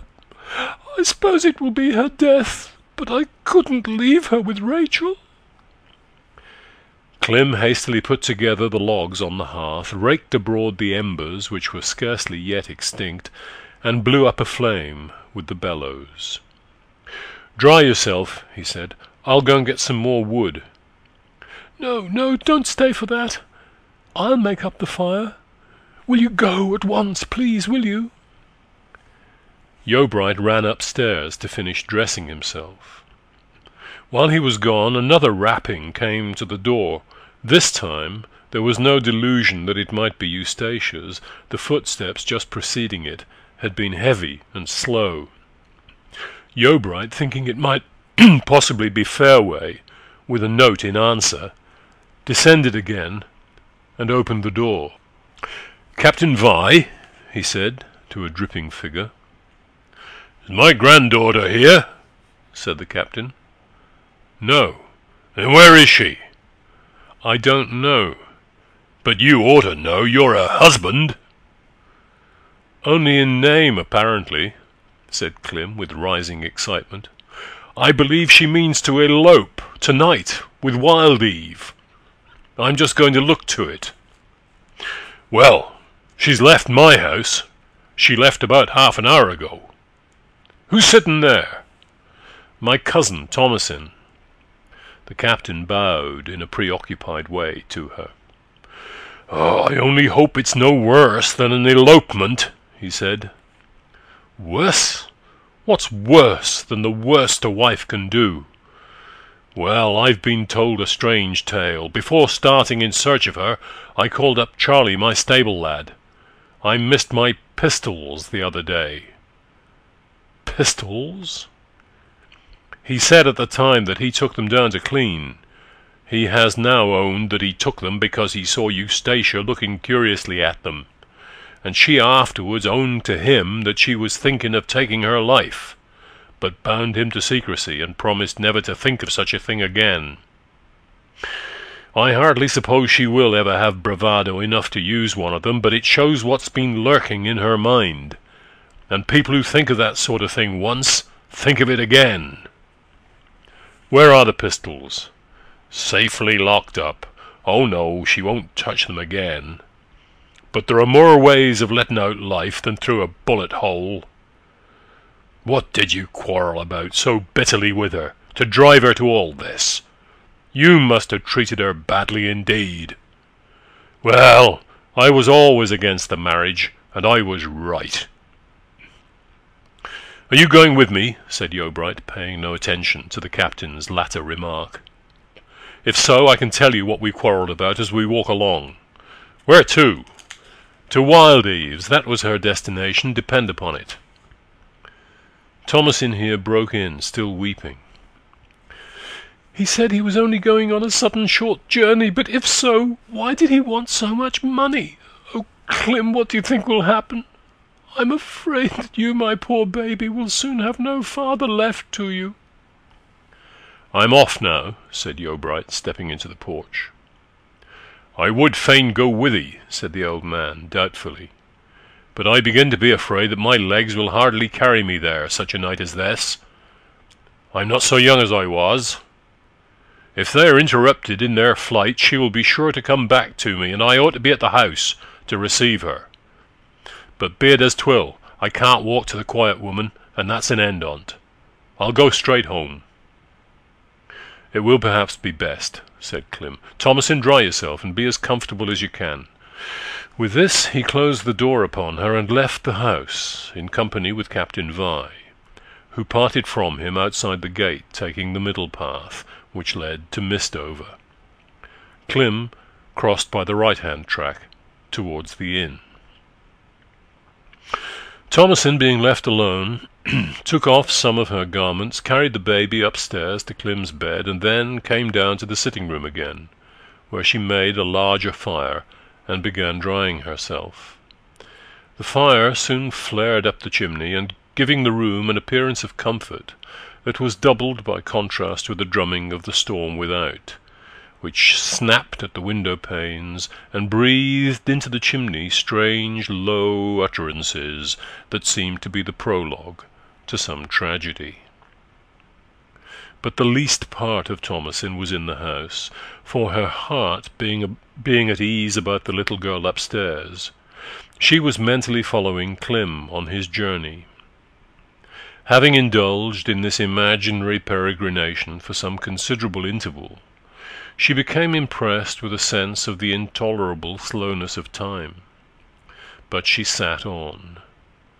The moment then came when she could scarcely sit longer, and it was like a satire on her patience to remember that Clem could hardly have reached the inn as yet. At last she went to the baby's bedside. The child was sleeping soundly, but her imagination of possibly disastrous events at her home, the predominance within her of the unseen over the seen, agitated her beyond endurance. She could not refrain from going down and opening the door. The rain still continued, the candlelight falling upon the nearest drops and making glistening darts of them as they descended across the throng of invisible ones behind. To plunge into that medium was to plunge into water slightly diluted with air. But the difficulty of returning to her house at this moment made her all the more desirous of doing so. Anything was better than suspense. "I've come here well enough," she said, "and why shouldn't I go back again? It is a mistake for me to be away." She hastily fetched the infant, wrapped it up, cloaked herself as before, and, shoveling the ashes over the fire to prevent accidents, went into the open air. Pausing first to put the door-key in its old place behind the shutter, she resolutely turned her face to the confronting pile of firmamental darkness beyond the palings, and stepped into its midst. But Thomasin's imagination being so actively engaged elsewhere, the night and the weather had for her no terror beyond that of their actual discomfort and difficulty. She was soon ascending Bloom's End Valley and traversing the undulations on the side of the hill. The noise of the wind over the heath was shrill, and as if it whistled for joy at finding a night so congenial as this. Sometimes the path led her to hollows between thickets of tall and dripping bracken, dead though not yet prostrate, which enclosed her like a pool. When they were more than usually tall, she lifted the baby to the top of her head, that it might be out of the reach of their drenching fronds. On higher ground, where the wind was brisk and sustained, the rain flew in a level flight without sensible descent, so that it was beyond all power to imagine the remoteness of the point at which it left the bosoms of the clouds. Here self-defence was impossible, and individual drops stuck into her like the arrows into Saint Sebastian. She was enabled to avoid puddles by the nebulous paleness which signified their presence, though beside anything less dark than the heath, they themselves would have appeared as blackness. Yet in spite of all this, Thomasin was not sorry that she had started. To her there were not, as to Eustacia, demons in the air and malice in every bush and bough. The drops which lashed her face were not scorpions, but prosy rain. Egdon in the mass was no monster whatever, but impersonal open ground. Her fears of the place were rational, her dislikes of its worse moods reasonable. At this time it was, in her view, a windy, wet place in which a person might experience much discomfort, lose the path without care, and possibly catch cold. If the path is well known, the difficulty at such times of keeping therein is not altogether great from its familiar feel to the feet, but, once lost, it is irrecoverable. Owing to her baby, who somewhat impeded Thomasin's view forward and distracted her mind, she did, at last, lose the track. This mishap occurred when she was descending an open slope about 2/3 home. Instead of attempting, by wandering hither and thither, the hopeless task of finding such a mere thread, she went straight on, trusting for guidance to her general knowledge of the contours, which was scarcely surpassed by Klim's or by that of the heath-croppers themselves. At length Thomasin reached a hollow, and began to discern through the rain a faint blotted radiance, which presently assumed the oblong form of an open door. She knew that no house stood hereabouts, and was soon aware of the nature of the door by its height above the ground. "Why, it is Diggory Ven's van, surely," she said. A certain secluded spot near Rainbarrow was, she knew, often Ven's chosen centre when staying in this neighbourhood, and she guessed at once that she had stumbled upon this mysterious retreat. The question arose in her mind whether or not she should ask him to guide her into the path. In her anxiety to reach home, she decided that she would appeal to him, notwithstanding the strangeness of appearing before his eyes at this place and season. But when, in pursuance of this resolve, Thomasin reached the van and looked in, she found it to be untenanted, though there was no doubt that it was the Reddelmans. The fire was burning in the stove, the lantern hung from the nail. Round the doorway the floor was merely sprinkled with rain and not saturated, which told her that the door had not long been opened. While she stood uncertainly looking in, Thomasin heard a footstep advancing from the darkness behind her, and turning, beheld the well-known form in corduroy, lurid from head to foot, the lantern beams falling upon him through an intervening gauze of raindrops. "I thought you went down the slope," he said, without noticing her face. "How do you come back here again?" "Diggory," said Thomasin faintly. "Who are you?" said Ven, still unperceiving. "And why were you crying so just now?" "Oh, Diggory, don't you know me?" said she. "But of course you don't, wrapped up like this. What do you mean? I haven't been crying here, and I haven't been here before." Ven then came nearer, till he could see the illuminated side of her form. "Mrs. Wildeve!" he exclaimed, starting. "What a time for us to meet! And the baby, too! What dreadful thing can have brought you out on such a night as this?" She could not immediately answer, and without asking her permission, he hopped into his van, took her by the arm, and drew her up after him. "What is it?" he continued when they stood within. "I've lost my way coming from Bloom's End, and I'm in a great hurry to get home. Please show me as quickly as you can. It is so silly of me not to know Egdon better, and I cannot think how I came to lose the path. Show me quickly, Diggory, please." "Yes, of course, I will go with thee. But you came to me before this, Mrs. Wildeve?" "I only came this minute."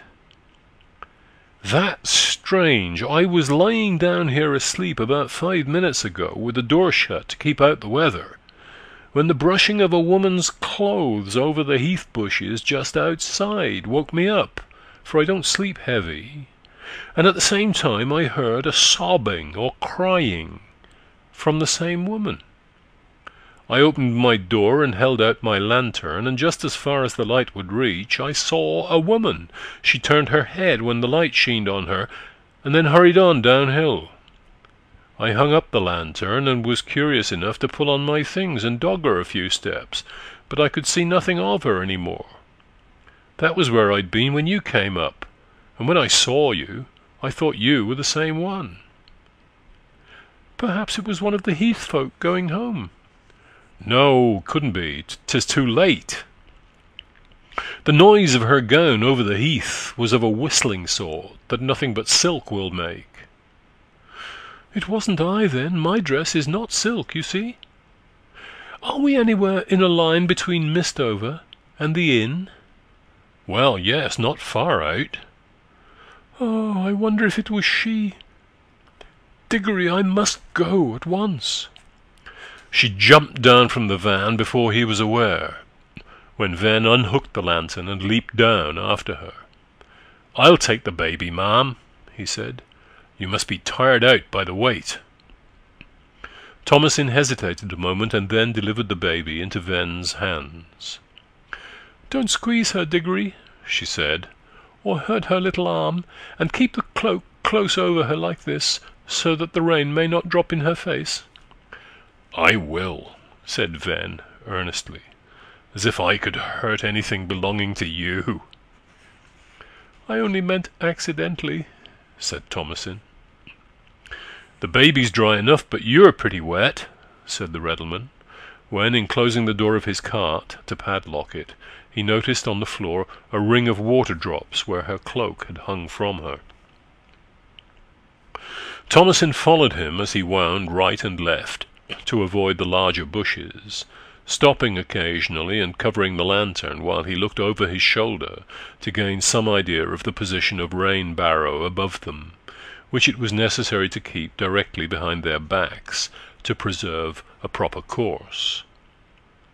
"You're sure the rain doesn't fall upon baby?" "Quite sure. May I ask how old he is, ma'am?" "He?" said Thomasin reproachfully. "Anybody can see better than that in a moment. She is nearly 2 months old." "How far is it now to the inn?"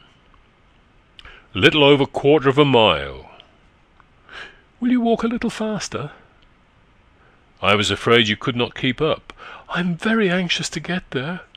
Ah, there's a light from the window." "'Tis not from the window. That's a gig lamp, to the best of my belief." "Oh!" said Thomasin in despair. "I wish I'd been there sooner. Give me the baby, Diggory. You can go back now." "I must go all the way," said Ven. "There's a quag between us and that light, and you will walk into it up to your neck unless I take you round." "But the light is at the inn, and there's no quag in front of that." "No, the light is below the inn, some 200 or 300 yards. "Never mind," said Thomasin hurriedly. "Go towards the light and not towards the inn." "Yep," answered Ven, swerving round in obedience, and after a pause, "I wish you would tell me what this great trouble is. I think you've proved that I can be trusted." "There are some things that cannot be told to," And then her heart rose into her throat, and she could say no more.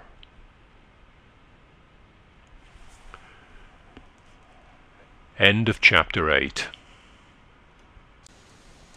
9. Sights and sounds draw the wanderers together. Having seen Eustatia's signal from the hill at 8 o'clock, Wild Eve immediately prepared to assist her in her flight, and, as he hoped, accompany her. He was somewhat perturbed, and his manner of informing Thomasin that he was going on a journey was in itself sufficient to rouse her suspicions. When she had gone to bed, he collected the few articles he would require, and went upstairs to the money-chest, whence he took a tolerably bountiful sum in notes, which had been advanced to him on the property he was so soon to have in possession, to defray expenses incidental to the removal. He then went to the stable and coach-house to assure himself that the horse, gig, and harness were in fit condition for a long drive. Nearly half an hour was spent thus, and on returning to the house, Wild Eve had no thought of Thomasin being anywhere but in bed. He had told the stable lad not to stay up, leading the boy to understand that his departure would be at 3 or 4 in the morning. For this, though an unexpected hour, was less strange than midnight, the time actually agreed on, the packet from Budmouth sailing between 1 and 2. At last all was quiet, and he had nothing to do but wait. By no effort could he shake off the oppression of spirits which he had experienced ever since his last meeting with Eustacia, but he hoped there was that in his situation which money could cure. He had persuaded himself that to act not ungenerously towards his gentle wife by settling on her the half of his property, and with chivalrous devotion toward another and greater woman by sharing her fate, was possible. And though he meant to adhere to Eustatia's instructions to the letter, to deposit her where she wished and to leave her, should that be her will, the spell that she had cast over him intensified, and his heart was beating fast in the anticipated futility of such commands in the face of a mutual wish that they should throw in their lot together.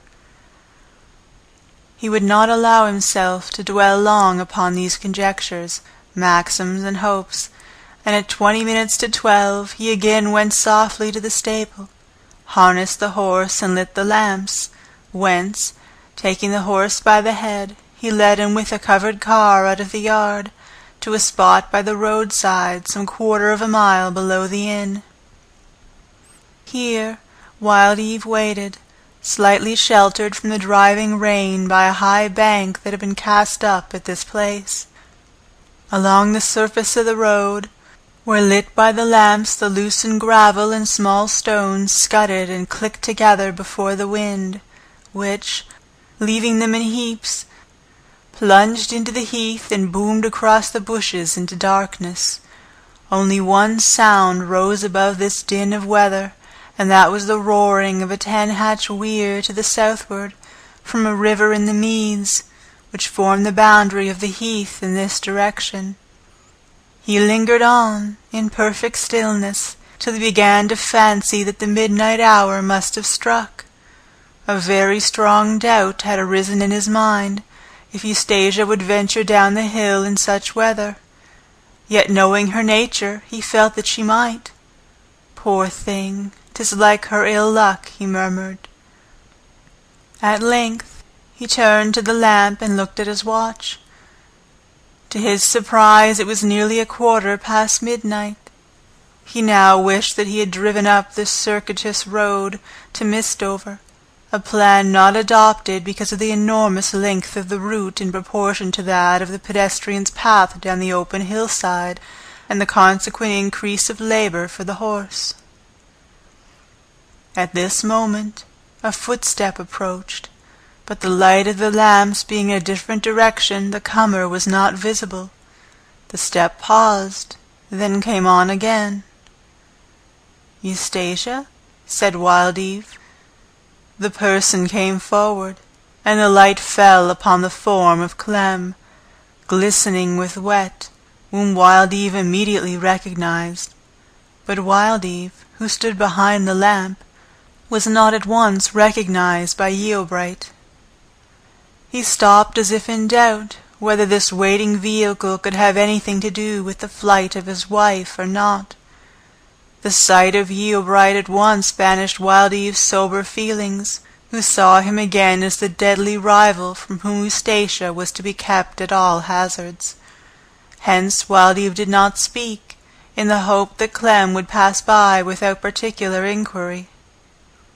While they both hung thus in hesitation, a dull sound became audible above the storm and wind. Its origin was unmistakable. It was the fall of a body into the stream in the adjoining mead, apparently at a point near the weir. Both started. "Good God! Can it be she?" said Clem. "Why should it be she?" said Wild Eve, in his alarm forgetting that he had hitherto screened himself. "Ah, that's you, you traitor, is it?" cried Eobright. "Why should it be she? Because last week she would have put an end to her life if she had been able. She ought to have been watched. Take one of the lamps and come with me." Eobright seized the one on his side and hastened on. Wild Eve did not wait to unfasten the other, but followed at once along the meadow track to the weir, a little in the rear of Clem. Shadwater Weir had at its foot a large circular pool, 50 feet in diameter, into which the water flowed through 10 huge hatches, raised and lowered by a winch and cogs in the ordinary manner. The sides of the pool were of masonry, to prevent the water from washing away the bank, but the force of the stream in winter was sometimes such as to undermine the retaining wall, and precipitate it into the hole. Clem reached the hatches, the framework of which was shaken to its foundations by the velocity of the current. Nothing but the froth of the waves could be discerned in the pool below. He got upon the plank bridge over the race, and holding to the rail, that the wind might not blow him off, crossed to the other side of the river. There he leaned over the wall and lowered the lamp, only to behold the vortex formed at the curl of the returning current. Wild Eve meanwhile had arrived on the former side, and the light from Eobright's lamp shed a flecked and agitated radiance across the weir pool, revealing to the ex-engineer the tumbling courses of the currents from the hatches above. Across this gashed and puckered mirror, a dark body was slowly borne by one of the backward currents.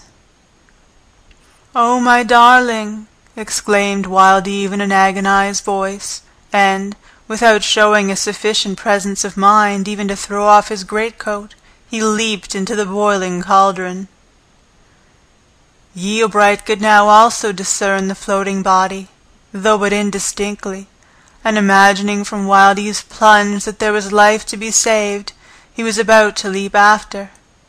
Bethinking himself of a wiser plan, he placed the lamp against the post to make it stand upright, and running round to the lower part of the pool, where there was no wall, he sprang in and boldly waded upwards towards the deeper portion. Here he was taken off his legs, and in swimming was carried round into the centre of the basin, where he perceived Wild Eve struggling. While these hasty actions were in progress here, Van and Thomason had been toiling through the lower corner of the heath, in the direction of the light. They had not been near enough to the river to hear the plunge, but they saw the removal of the carriage lamp, and watched its motion into the mead. As soon as they reached the car and horse, Van guessed that something new was amiss, and hastened to follow in the course of the moving light. Van walked faster than Thomason, and came to the weir alone. The lamp placed against the post by Clem still shone across the water, and the reddleman observed something floating motionless. Being encumbered with the infant, he ran back to meet Thomason. "Take the baby, please, Mrs. Wild Eve," he said hastily. "Run home with her. Call the stable lad, and make him send down to me any men who may be living near. Somebody has fallen into the weir." Thomasin took the child and ran. When she came to the covered car, the horse, though fresh from the stable, was standing perfectly still, as if conscious of misfortune. She saw for the first time whose it was. She nearly fainted, and would have been unable to proceed another step, but that the necessity of preserving the little girl from harm nerved her to amazing self-control. In this agony of suspense, she entered the house, put the baby in a place of safety, woke the lad and the female domestic, and ran out to give the alarm at the nearest cottage. Diggory, having returned to the brink of the pool, observed that the small upper hatches or floats were withdrawn. He found one of these lying upon the grass, and taking it under one arm, and with his lantern in his hand, entered at the bottom of the pool as Clem had done. As soon as he began to be in deep water, he flung himself across the hatch.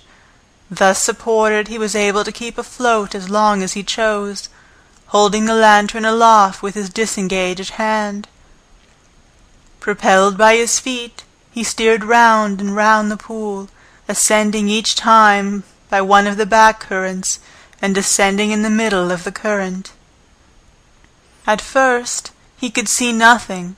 Then amidst the glistening of the pools and the white clots of foam he distinguished a woman's bonnet floating alone. His search was now under the left wall, when something came to the surface almost close beside him. It was not, as he had expected, a woman, but a man.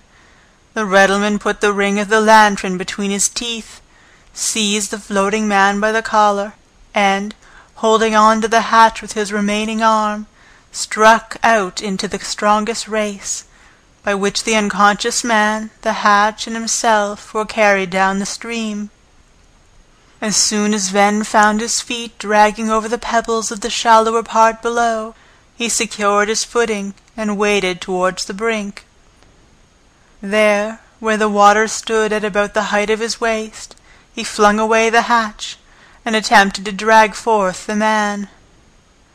This was a matter of great difficulty, and he found as the reason that the legs of the unfortunate stranger were tightly embraced by the arms of another man, who had hitherto been entirely beneath the surface. At this moment his heart bounded to hear footsteps running towards him, and two men, roused by Thomasin, appeared at the brink above. They ran to where Ven was, and helped him in lifting out the apparently drowned persons, separating them, and laying them out upon the grass. Ven turned the light upon their faces. The one who had been uppermost was Yeobright. He who had been completely submerged was Wild Eve. "Now we must search the hole again," said Ven. "A woman is in there somewhere. Get a pole." One of the men went to the footbridge and tore off the handrail. The reddleman and the two others then entered the water together, from below as before, and with their united force probed the pool forwards to where it sloped down to its central depth. Ven was not mistaken in supposing that any person who had sunk for the last time would be washed down to this point, for when they had examined to about halfway across, something impeded their thrust. "Pull it forward," said Ven, and they raked it in with the pole till it was close to their feet. Ven vanished under the stream, and came up with an armful of wet drapery, enclosing a woman's cold form, which was all that remained of the desperate Eustacia. When they reached the bank, there stood Thomasin, in a stress of grief, bending over the two unconscious ones who already lay there. The horse and cart were brought to the nearest point in the road, and it was the work of a few minutes only to place the three in the vehicle. Ven led on the horse, supporting Thomasin upon his arm, and the two men followed till they reached the inn. The woman who had been shaken out of her sleep by Thomason had hastily dressed herself and lighted a fire, the other servant being left to snore on in peace at the back of the house. The insensible forms of Eustacia, Clem, and Wild Eve were then brought in and laid on the carpet, with their feet to the fire, when such restorative process as this could be thought of were adopted at once, the stableman being in the meantime sent for a doctor. But there seemed to be not a whiff of life in either of the bodies. Then Thomason, whose stupor of grief had been thrust off a while by frantic action, applied a bottle of hartshorn to Clem's nostrils, having tried in vain upon the other two. He sighed. "Clem's alive!" she exclaimed. He soon breathed distinctly, and again did she attempt to revive her husband by the same means, but Wild Eve gave no sign. There was too much reason to think that he and Eustacia both were forever beyond the reach of stimulating perfumes. Their exertions did not relax till the doctor arrived, when one by one the senseless three were taken upstairs and put into warm beds. Venn soon felt himself relieved from further attendance, and went to the door, scarcely able yet to realize the strange catastrophe that had befallen the family in which he took so great an interest. Thomason surely would be broken down by the sudden and overwhelming nature of this event. No firm and sensible Mrs. Yeobright lived now to support the gentle girl through the ordeal, and, whatever an unimpassioned spectator might think of her loss of such a husband as Wild Eve, there could be no doubt that for the moment she was distracted and horrified by the blow. As for himself, not being privileged to go to her and comfort her, he saw no reason for waiting longer in a house where he remained only as a stranger. He returned across the heath to his van. The fire was not yet out, and everything remained as he had left it. Venn now bethought himself of his clothes, which were saturated with water to the weight of lead. He changed them, spread them before the fire, and lay down to sleep. But it was more than he could do to rest here, while excited by a vivid imagination of the turmoil they were in at the house he had quitted, and, blaming himself for coming away, he dressed in another suit, locked up the door, and again hastened across to the inn. Rain was still falling heavily when he entered the kitchen. A bright fire was shining from the hearth, and two women were bustling about, one of whom was Ollie Dowden. "Well, how is it going on now?" said Venn in a whisper. "Mr. Yeobright is better, but Mrs. Yeobright and Mr. Wild Eve are dead and cold. The doctor says they were quite gone before they were out of the water." "Ah, I thought as much when I hauled them up." "And Mrs. Wild Eve?" "She is as well as can be expected. The doctor had her put between blankets, for she was almost as wet as they had been in the river. Poor young thing. You don't seem very dry, Redelman." "Oh, 'tis not much. I have changed my things. This is only a little dampness I've got coming through the rain again." "Stand by the fire. Missus says you be to have whatever you want, and she was sorry when she was told that you'd gone away." Venn drew near to the fireplace, and looked in the flames in an absent mood. The steam came from his leggings and ascended the chimney with the smoke, while he thought of those who were upstairs. Two were corpses. One had barely escaped the jaws of death, another was sick and a widow. The last occasion on which he had lingered by that fireplace was when the raffle was in progress. When Wild Eve was alive and well, Thompson active and smiling in the next room, Yeobright and Eustacia just made husband and wife, and Mrs. Yeobright living at Bloom's End. It had seemed at that time that the then position of affairs was good for at least 20 years to come. Yet Of all the circle, he himself was the only one whose situation had not materially changed. While he ruminated, a footstep descended the stairs. It was the nurse, who brought in her hand a rolled mass of wet paper. The woman was so engrossed with her occupation that she hardly saw Ven.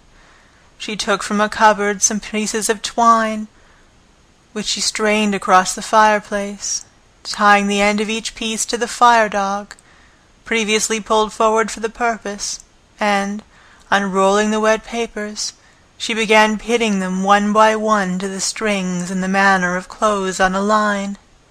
"What be they?" said Ven. "Poor master's bank-notes," she answered. "They were found in his pocket when they undressed him." "And he was not coming back again for some time," said Ven. "That we shall never know," said she. Ven was loath to depart, for all on earth that interested him lay under this roof. As nobody in the house had any more sleep that night, except the two who slept forever, there was no reason why he should not remain.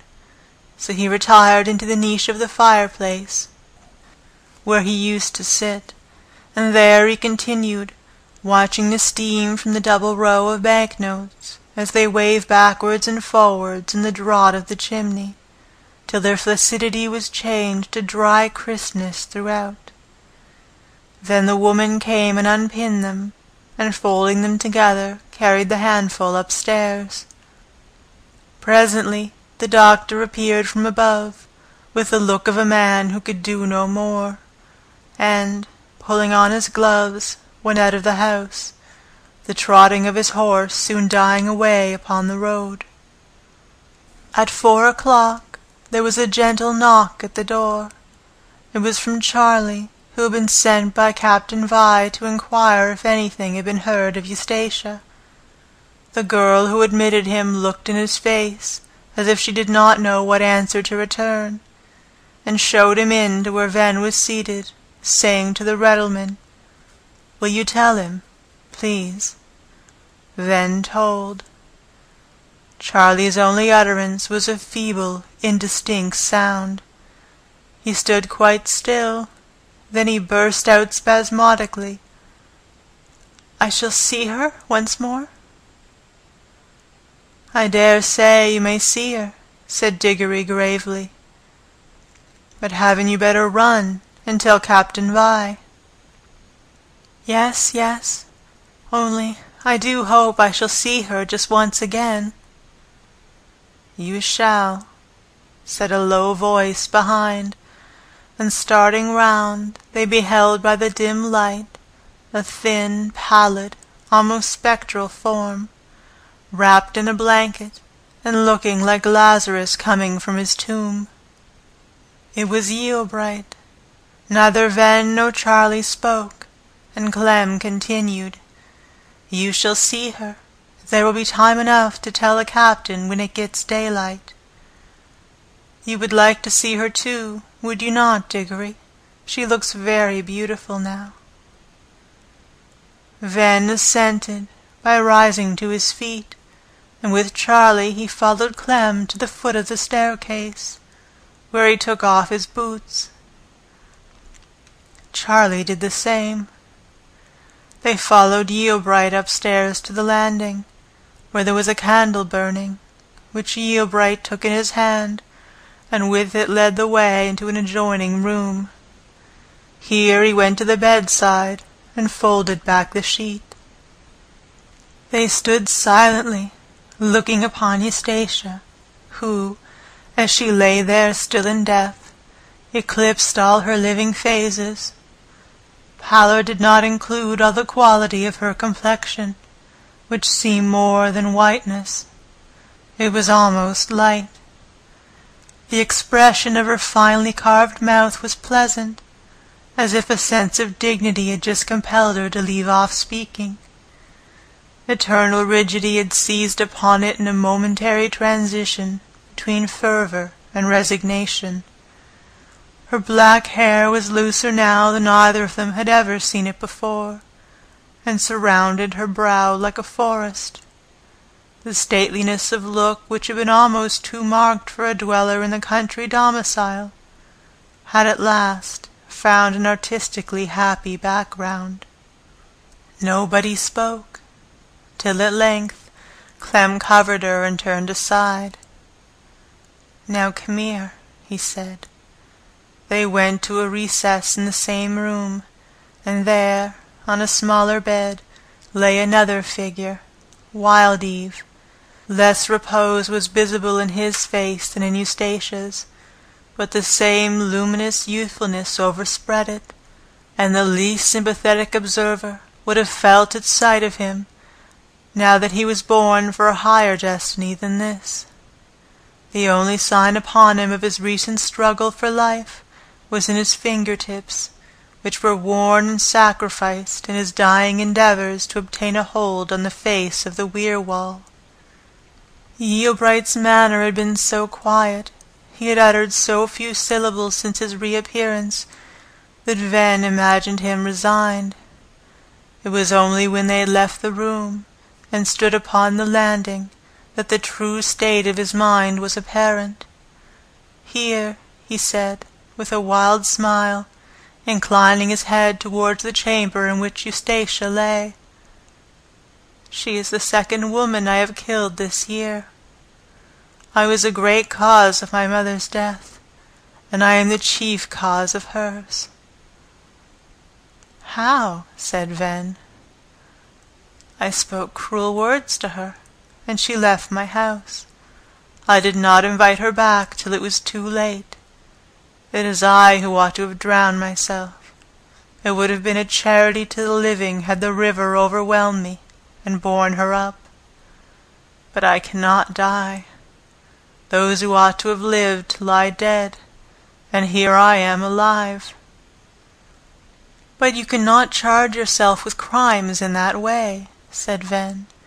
"You may as well say that the parents be the cause of a murder by the child, for without the parents the child would never have been begot."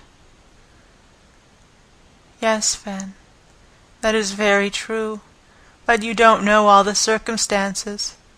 If it had pleased God to put an end to me, it would have been a good thing for all. But I am getting used to the horror of my existence. They say that a time comes when men laugh at misery through long acquaintance with it.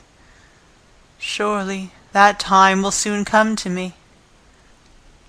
"Your aim has always been good," said Ven. "Why should you say such desperate things?"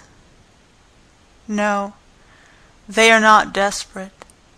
They are only hopeless, and my great regret is that for what I have done, no man or law can punish me." End of Book 5. Recorded by Marlo Diane. March 30, 2006. Pisgah West, Prince Edward Island.